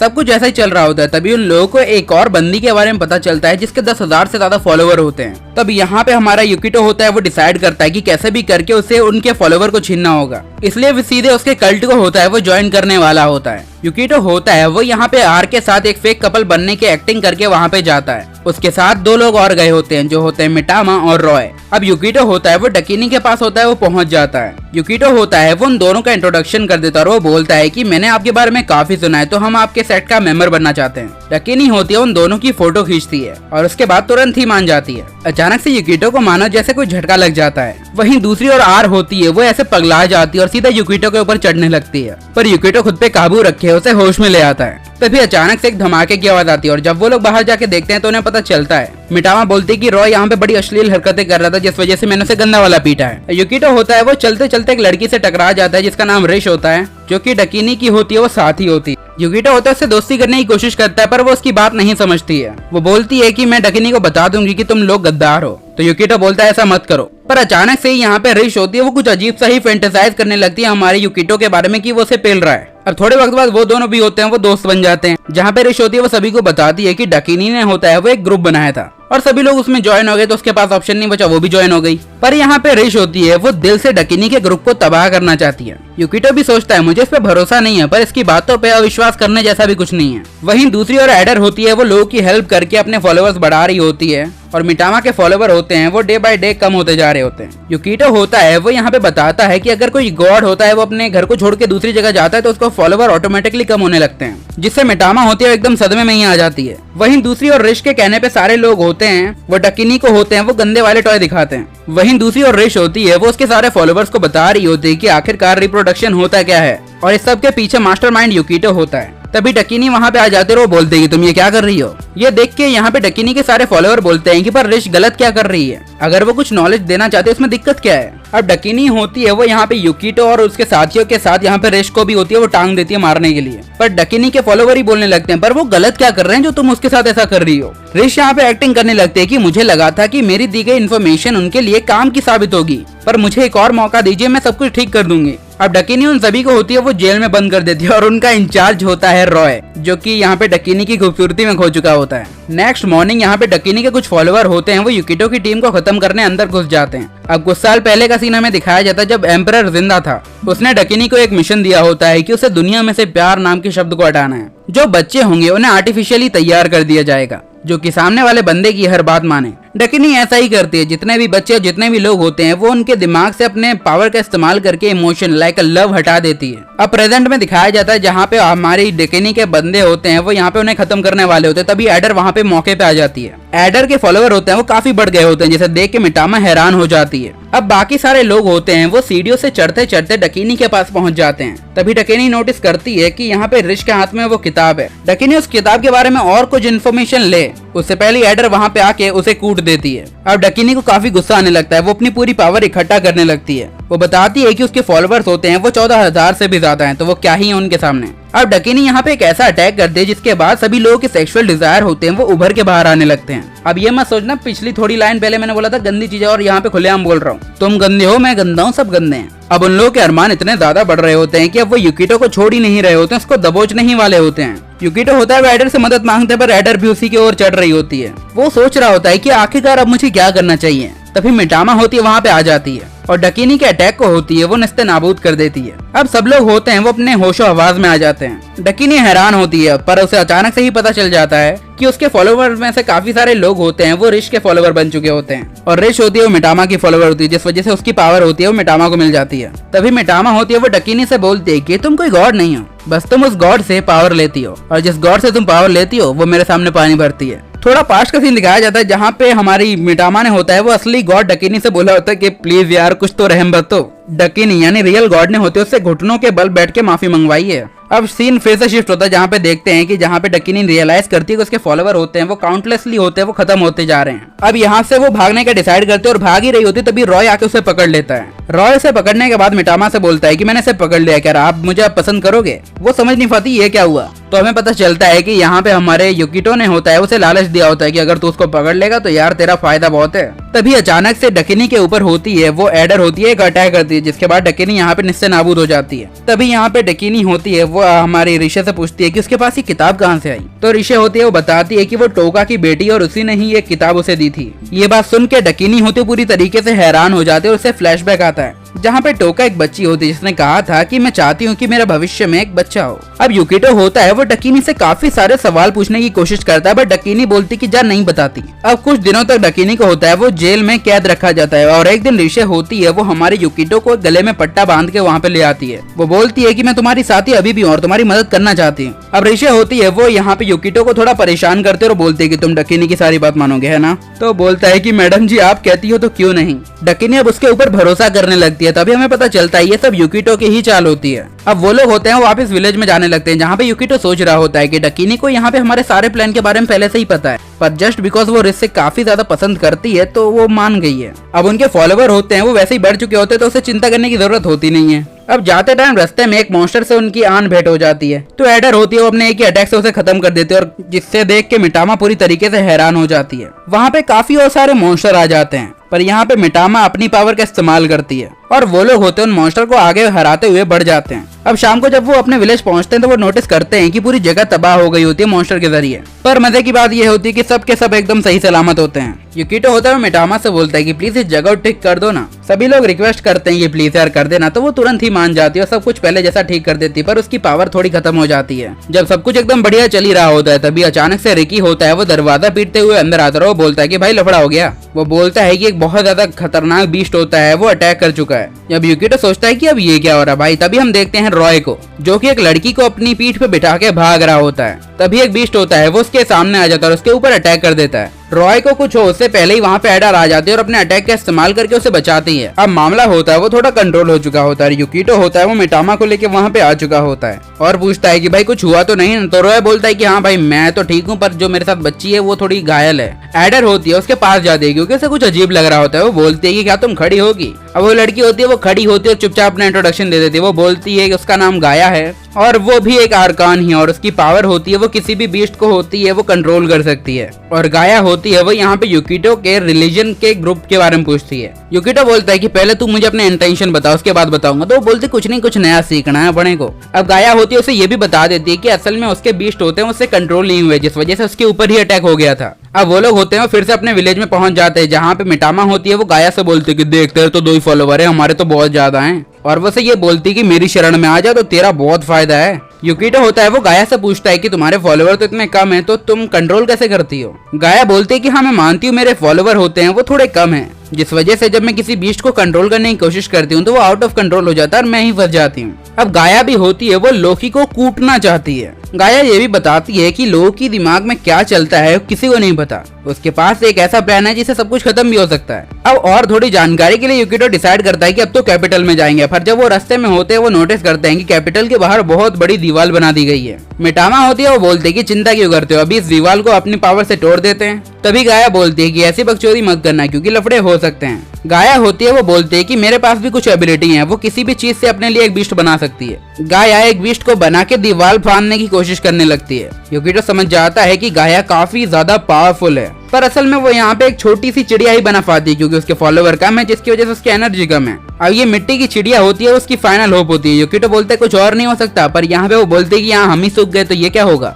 अभी चिड़िया होती है वो दीवार तक है वो पहुंच जाती है और उसे फाड़ने की कोशिश करती है तभी अचानक से एक बीम आके उसे तोड़ डालती है। सभी लोग होते हैं वो पूरी तरीके से हैरान हो गए होते हैं कि यार ये क्या हुआ। गाया होती है उसे बताती है कि सीधे सीधे कहा जाए तो अगर हम इस दीवार को पार करेंगे तो तुरंत ही हमारे ऊपर हमला हो जाएगा और अचानक से ही दीवार की ओर से कोई कूद जाता है। अब ये जो भी कूदा होता है वो उन लोगों से बोलता है कि चुपचाप यहाँ से चले जाओ वरना खाक में मिला देंगे। जब युकिटो होता है उसे ध्यान से देखता है तो उसे पता चलता है ये तो अपनी ब्रिट्रेंड है। पर वो बोलती है कि नहीं मैं ऐसी कोई चीज नहीं, मेरा नाम है ब्लैक नाइट ब्रिट्रेंड। वे बावली गैंड। अचानक से ब्रिट्रेंड होती है वो जमीन पे गिर जाती है अब बिट्रेन की कटाना भी होती है उसके हाथ से छूट जाती है और एक झटके में ही यहाँ पे उसका मास्क भी होता है वो टूट जाता है। अब अपना बंदी रोना शुरू करते है कि ये क्या हो रहा है मेरे साथ। जब ये सब चल ही रहा होता है तभी अचानक से लोकी होती है वो उसके पीछे आ जाती है यूकिटो के और यूकिटो से बोलते है कि चाहे तो बिट्रेन को अपने साथ ले जा, वैसे मुझे इसके साथ कोई मजा आ नहीं रहा है, मतलब कैची भी नहीं चल रही। यूकिटो थोड़ा होता है वो हैरान हो जाता है और अचानक से अपनी तलवार निकाल के उसके गले में डाल देता है और उसका गला होता है वो दूर कहीं जाके गिरने लगता है और अचानक से फिर से उसकी बॉडी अपीयर हो जाती है। लोकी होती है वो यूकिटो से बोलने लगती है कि इतनी ज्यादा जल्दबाजी भी कोई अच्छी नहीं होती है और साथ ही वो उससे ये भी पूछती है कि तुम आखिरकार मिटामा गाया के साथ यहाँ पे क्या कर रहे हो। मिटामा होती है बोलती कि लाडले हल्के मना ले हमको, हमारे भी अच्छे खासे फॉलोवर हैं तो ऐसे बकचोदी ना करो हमारे साथ। सभी लोग की बोलने लगती है अच्छा ये बात है। देन वो से यहाँ पे बताती है कि उसके 10 लाख से ज्यादा फॉलोवर्स हैं। अब यूकिटो होता है वो सरप्राइज देने के लिए वहाँ पे हंसने लगता है और बोलता है हाँ बस इतने से ही फॉलोवर हैं तुम्हारे। लोकी भी बोलता है कि अरे बाप रे इसको इतने भी फर्क नहीं पड़ रहा। अब उसके साथियों को भी लगता है कि भाई के दिमाग में कुछ तो चल रहा होगा पर उसकी भी फटी पड़ी है। यूकिटो होता है वो अपने साथियों से बोलता है कि चलते हैं यहाँ से, यहाँ पे रुकने का कोई मतलब नहीं बनता है। पर जाते टाइम यूकिटो होता है वो लोकी से बोलता है सुन लो अगर तुमने गलती से भी जानबूझ के हमारे ऊपर अटैक करने की कोशिश की तो सच बताते हैं अंजाम बहुत गलत होगा। और दल्लो वाली स्माइल देकर वहाँ से चला भी जाता है। अब यूकिटो एक्सेप्ट करता है कि वो वहाँ पे सिर्फ बकचोदी कर रहा था क्योंकि अगर वहाँ पे 2 सेकंड से ज्यादा और रुकते ना तो वो हमें मार डालती। तो हार बोलते तो यहाँ पे वो बंदी रोना करने की क्या जरूरत थी। यूकिटो भी बोलता है कि मैं खुद इतना सरप्राइज हो गया हूँ कि उसके पास 10 लाख से ज्यादा फॉलोवर्स हैं और ये तो सिर्फ चमत्कार समझ लो कि हम वहाँ से बच बचा के निकल गए हैं, वरना तुम लोग की पावर मिला के इतनी नहीं हो रही है। अब यहाँ पे यूकिटो की आखिरी उम्मीद बची होती है बिट्रेन क्योंकि वो कैपिटल के अंदर कुछ और दिन रह चुकी है तो वो सिचुएशन समझने के लिए उससे इन्फॉर्मेशन मांगने लगते हैं। बिट्रेन बताती है कि एम्परर के जाने के बाद सब कुछ एकदम ठीक हो गया था पर अचानक से लोकी वहाँ पे आई और उसने राजगद्दी पे बैठ के फिर से वही शुरू कर दिया जो एम्परर करता था, वही शासन। अब इससे ज्यादा तो यहाँ पे बिट्रेन को भी घंटा कोई आइडिया नहीं होता है क्योंकि उसने काफी कोशिश की होती है कि किसी गार्ड से किसी से हेल्प मिल जाए पर कोई भी उसकी हेल्प नहीं करता है और वो एकदम ब्लैंक है। यूकिटो बोलता है कि जहाँ तक मेरा मानना है कि लोकी होती है वो अपनी इल्यूजन पावर का इस्तेमाल करके लोगों को अभी तक इसी विश्वास में रखी है कि एम्परर जिंदा है। ये सुन के सभी लोग हैरान हो जाते हैं कि यार पूरी जो कैपिटल होता है वो एक लड़की के कब्जे में। पर यूकिटो होता है वो यहाँ पे फायदे की बात बताता है कि यहाँ पे जो लोकी है उसके जितने ही फॉलोवर हैं वो उसके खुद के नहीं है बल्कि वो फॉलोवर होते हैं एम्परर के। अब सारी लड़कियां होती हैं वो सदमे में पहुंच जाती हैं कि भाई यार ये तो कुछ अलग ही कह गया। तभी यूकिटो यहाँ पे ये क्लियर करता है कि यहाँ पे अब पावर से नहीं बल्कि दिमाग से जीता जा सकता है और अब हमारे पास जो नॉलेज है उसी हिसाब से हम थोड़ा तो एडवांटेज उठा ही सकते हैं। अब यूकिटो होता है वो सबको समझाता है कि हमें कॉन्सर्ट करना पड़ेगा पर आर को पता ही नहीं होता कॉन्सर्ट क्या होता है तो वो सभी को समझाता है इस बारे में। मिटामा अपने मैजिक के जरिए काफी सारी चीजें बना देती है पर यहाँ पे बिट्रेन होती है वो किसी भी चीज को यूज नहीं कर पाती है जिससे वो काफी ज्यादा डिसअपॉइंट हो जाती है और एक कोने में जाके रोने लगती है। यूकिटो से गले लगाकर वो बोलता है कि ऐसा कुछ अपने आप पे अफसोस करने की जरूरत है नहीं, मेरे पास तुम्हारे लिए दूसरा काम है। और अब यूकिटो जहाँ पे जितने भी लोग होते हैं उन सभी को एक अलग अलग काम सौंप देता है। अब हम बिट्रेन को देखते हैं जो कि ट्रक के अंदर होती है वो लेटी हुई होती है और ट्रक चलाने वाली होती है गाया। पहली बात तो वो पहुंच कैसे गई। बिट्रेन यहाँ पे सिर्फ चेक कर रही थी गाया आखिर कर क्या रही है। गाया जंगल के बीच में एक छोटे से घर के अंदर होती है वो जाने लगती है। अब ये जंगल में घर होता है वो किसी चीज से भी है वो जुड़ा नहीं होता, चाहे किसी आइसोलेशन कैंप हो या कैपिटल, किसी से नहीं जुड़ा है। और जब दरवाजा खुलता है तो हमें पता चलता है कि वहाँ पे काफी सारे बच्चे होते हैं जो कि उसे मदर बोलते हैं। जो बच्चे होते हैं उसकी लिटरली परवाह भी करते हैं। यहाँ पे गाया होती है वो अच्छे बच्चों के साथ एकदम अच्छे से खेल रही होती है। अब बिट्रेन होती है जो भी कुछ यहाँ पे देखती है वो सारी इन्फॉर्मेशन होती है वो यूकिटो को दे देती है कि देखो भाई ये हुआ है। यूकिटो होता है वो गाया के पावर के बारे में बताने लगता है कि ऐसा हो सकता है इसकी पावर होती है वो एक फैमिली ट्री की तरह काम करती है। जैसे फैमिली के 2 हेड होते हैं, अब उनके बच्चे होते हैं, उनके बच्चे होते हैं और उनके बच्चे होते हैं जो कि फॉलोवर बनते हैं गाया के। और अगर गाया होती है वो इसी रफ्तार में आगे बढ़ती रही तो शायद वो हर विलेज में अपना एक कल्ट बना ले। और अब यूकिटो को मानना ये होता है कि कैसे भी करके उसे ये सिचुएशन ब्रेक करनी होगी बिना गाया को ज्यादा कुछ पता चले। सीधे कहा जाए तो उनके लीडर को वहाँ से हटा दो और अपने लीडर को वहाँ पे रख दो। जहाँ पे यूकिटो होता है उसे सारी सिचुएशन समझा रहा होता है। वो बोलता है कि गाया के फॉलोवर को अगर वो अपने प्यार के जाल में फंसाती है तो मे भी उनका काम बन सकता है क्योंकि अगर वो बच्चे होते हैं वो गाया के साथ होते हैं वो चले तो मैनिपुलेशन के जरिए एक दिन चल के बेकार हो जाएंगे या फिर कहो चलती फिरती डेड बॉडी। अब यहाँ पे जो बच्चे होते हैं वो उन लोगों के सामने आ जाते हैं। वो बोलते हैं कि तुम लोग कौन हो बे। मिटामा बताते हैं कि यार हम भी भगवान हैं, मानो तो मानो नहीं तो मराओ। यूकिटो बोलता है लेकिन मुझे तुम पे भरोसा है कि तुम सारे बच्चों को ले आई हो। वो बोलते है कि पहले भड़वे मेरे फॉलोवर लौटा। यूकिटो होता है वो डिसाइड करता है और वो बोलता है कि कैसे भी करके अब मुझे इन बच्चों को मैनिपुलेट करना होगा, चाहे वो बातों से या फिर उनके मेंटली थोड़ा करना पड़ेगा। पर वो बात यहाँ पे बनती नहीं है। वो बच्चे होते हैं, उनके ऊपर अटैक करने के लिए बढ़ने लगते हैं। तभी अचानक से हमारा लौंडा सोचता है कि भागो यहाँ से, पर यहाँ पे धरती कंप आने लगता है, यानी सब कुछ हिलने लगता है। मिटामा बोलती है कि हमें यहाँ से भागना होगा। तभी अचानक से गाया होती है वहाँ पे आ जाती है और बोलते कि यार तुझे क्यों बकचोदी करनी है मेरे साथ। मिटामा बोलते है कि अब हमें यहाँ से भागना चाहिए। तभी यहाँ पे युकिटो होता है, उसका मुंह बंद करता है और यहाँ पे गाया से बोलता है मेरे ग्रुप से दूर रहो, उनकी कोई भी गलती नहीं है, वो सब मेरे कहने पे कर रहे हैं। और ऑल्सो तुम जितने भी फॉलोअर बनाती हो हम उसे अपने काबू में इजीली कर सकते हैं। गाया होती है यहाँ पे हंसने लगती है और बोलती है कि तुमने काफी देर कर दी। और अचानक से जमीन फटती है और उसके अंदर से एक धुंध टाइप की चीज निकलती है जो कि पूरे जंगल को अपने अंदर अब्सॉर्ब करती है। जब युकिटो सामने देखता है तो वो नोटिस करता है कि वहाँ पे एक जायंट बीस्ट अपीयर हो चुका होता है जिसे टाइफन कहते हैं। गाया बोलती है कि अगर तुम्हें असली अरकान की पावर देखनी ही थी तो सीधा बोलते, अब मैं तुम्हें दिखाती हूँ। और वो पीछे पड़ जाते हैं हमारे युकिटो के। युकिटो होता है वो बच्चों को लेके वहाँ से भाग रहा होता है, पर एडर होती है वो अपनी पावर का इस्तेमाल करके उनमें से एक के सिर को उड़ा देती है। मामला थोड़ा ठंडा होता है पर एकदम रुका नहीं होता है। और ये जो टाइफन होता है वो यहाँ पे उन लोगों के ऊपर अपना एक बीम से अटैक कर देता है, पर मिटामा होती है वो जड़ों को इकट्ठा करके उन लोगों को बचाती है। युकिटो होता है वो मिटामा से बोलता है कि कुछ तो कर यार, बैठने के लिए बुलाया थोड़ी जी। मिटामा बोलती है ये क्रिएचर होते हैं वो काफी ज्यादा डिफरेंट है और इनके ऊपर डिकनी के भी पावर का कोई असर नहीं पड़ेगा। तो वो ये भी बोलती है कि अब हम करें तो करें क्या। अब उनके ऊपर वो टाइफन होता है वो अटैक करने वाला होता है। तभी सोलमन भाई आई मीन टू से शिरुरु वहाँ पे आ जाती है और टक्कर मार देती है। देन अब वो लोग होते हैं वो गाड़ी में चढ़ जाते हैं जहाँ पे शिरुरु बोलती है कि भड़वो, और अब वो वहाँ से जाने लगते हैं। पर यहाँ पे टाइफन भी नहीं रुकते हैं, वो उनके ऊपर कंसिस्टेंसी अटैक करते हैं। शिरुरु होती है वो गाड़ी में जितने बटन होते हैं सभी चला के देख लेती है कि कहीं कुछ से तो भागेगी। अब यहाँ पे चलाने वाली होती है आर, जो कि एकदम अच्छे से चला रही होती है और सारे अटैक से बचते बचते वो आगे बढ़ रहे होते हैं। शिरुरु होती है वो यहाँ पे आर को एक ताना मारती है, जिसके बाद उसका दिमाग होता है वो सठिया जाता है और वो स्पीड लिमिट भी क्रॉस कर देती है, जिसकी वजह से उसका मीटर टूट जाता है और अब उसका ट्रक होता है वो एकदम गोल गोल घूम रहा होता है। पर ऐसे मैनेज करके वो लोग होते हैं वहाँ से भाग लेते हैं। एडर होती है वो युकिटो से पूछते हैं कि आखिरकार ये क्रिएचर था क्या। तभी यहाँ पे जो बच्चे बैठे होते हैं वो बताते हैं कि ये टाइफन है और ये उसकी मॉम यानी गाया के होते हैं वो मोस्ट पावरफुल क्रिएचर में से एक है। और जब वो लोग आगे बढ़ रहे होते तभी टाइफन होता है वो जमीन के अंदर से बाहर निकलता है और हमें पता चलता है कि टाइफन की रियल बॉडी होती है वो उसकी नॉर्मल फॉर्म से काफी ज्यादा बड़ी है। पर आर होती है वो अपनी स्पीड को कंट्रोल नहीं करती और चुपचाप सीधे सीधे जाने लगती है, जिसकी वजह से कुछ बच्चे होते हैं वो नीचे ही गिरने लगते हैं। पर युकिटो होता है वो तुरंत ही उनको झट से पकड़ लेता है। बच्चे तो बच जाते पर युकिटो होता है वो अचानक से नीचे फिसल के गिर जाता है और उसको बहुत चोटें आ जाती हैं। अब जो टाइफन होता है वो अचानक से होता है उसके अंदर अपने टेंटिकल डाल देता है और युकिटो के घोड़े दोनों लग जाते हैं। अब युकिटो कुछ और करे या हो उससे पहले यहाँ पे मिटामा होती है वो चुपचाप ट्रक में से होती है वो उसके पास आके कूद जाती है उसे हील करने के लिए। पर टाइफन होता है वो यहाँ पे नहीं रुकता है, बल्कि वो युकिटो और मिटामा को साथ में लेके होता है वो उसे कचर कचर करके खाने लगता है, या मिनट उसे स्वॉलो कर जाता है। जब युकिटो अपनी आंखें खोलता है वो नोटिस करता है कि उसे बांध दिया गया है और साथ में यहाँ पे मिटामा होती है वो नीचे अधमरी पड़ी है। युकिटो के आसपास सब है वो खून ही खून होता है। तभी वो नोटिस करता है कि सामने गाया अपने ट्रू फॉर्म में होती है, जिसे वो पहचान भी नहीं पाता है। बाय द वे हम भी नहीं पहचान पाते क्योंकि कड़क माल लग रही होती है। गाया बताती है कि असल में अभी वो टाइफन के पेट के अंदर है, जो कि एक्जैक्टली उसका बेस भी है। गाया युकिटो को बताती है कि उसने लगभग उसे 300 बार मारने की कोशिश की है, पर मिटामा ने हर बार उसे रिवाइव कर दिया है। अब जो गाया का टाइफन होता है वो धीरे धीरे करके कैपिटल की ओर बढ़ रहा होता है। तभी युकिटो होता है वो उससे पूछता है कि तुम्हारा फॉलोअर काउंट तो बहुत कम है, तो तुम जीतोगी कैसे। तो गाया बताती है ज्यादा सोचे समझे मत, क्योंकि टाइफन होता है जब तक मेरे साथ है मुझे हराने वाला कोई पैदा नहीं हुआ है, और बाकी अरकान को तो होते हैं हम बाद में ही संभाल लेंगे। गाया होती है वो युकिटो से पूछती है तुम एम्पायर को उसके बनने से पहले से जानते हो है ना। गाया होती है वो युकिटो को बताती है कि असल में जो टाइफन भी होता है उसे इंसानों ने ही बनाया है लड़ाई झगड़े के लिए। गाया उसे ये भी बताती है कि जितने भी अरकान्स होते हैं उनकी मेमोरी को होता है वो इरेज कर दिया गया है, पर ऐसे न तैसे करके उसे उसकी मेमोरी याद है। उसको लास्ट टाइम याद है जब उसकी मदर ने होता है उसे एक अरकान यानी एक गॉड बनाया था। देखो उसकी मदर का बेसिकली ये गोल था कि हमें सिटी के साथ नहीं चलना, हमें नेचुरली चलना है आगे, और अपने मकसद को पूरा करने के लिए अपने लालच को बढ़ाने के लिए उसने अपनी बेटी गाया का पूरा इस्तेमाल किया।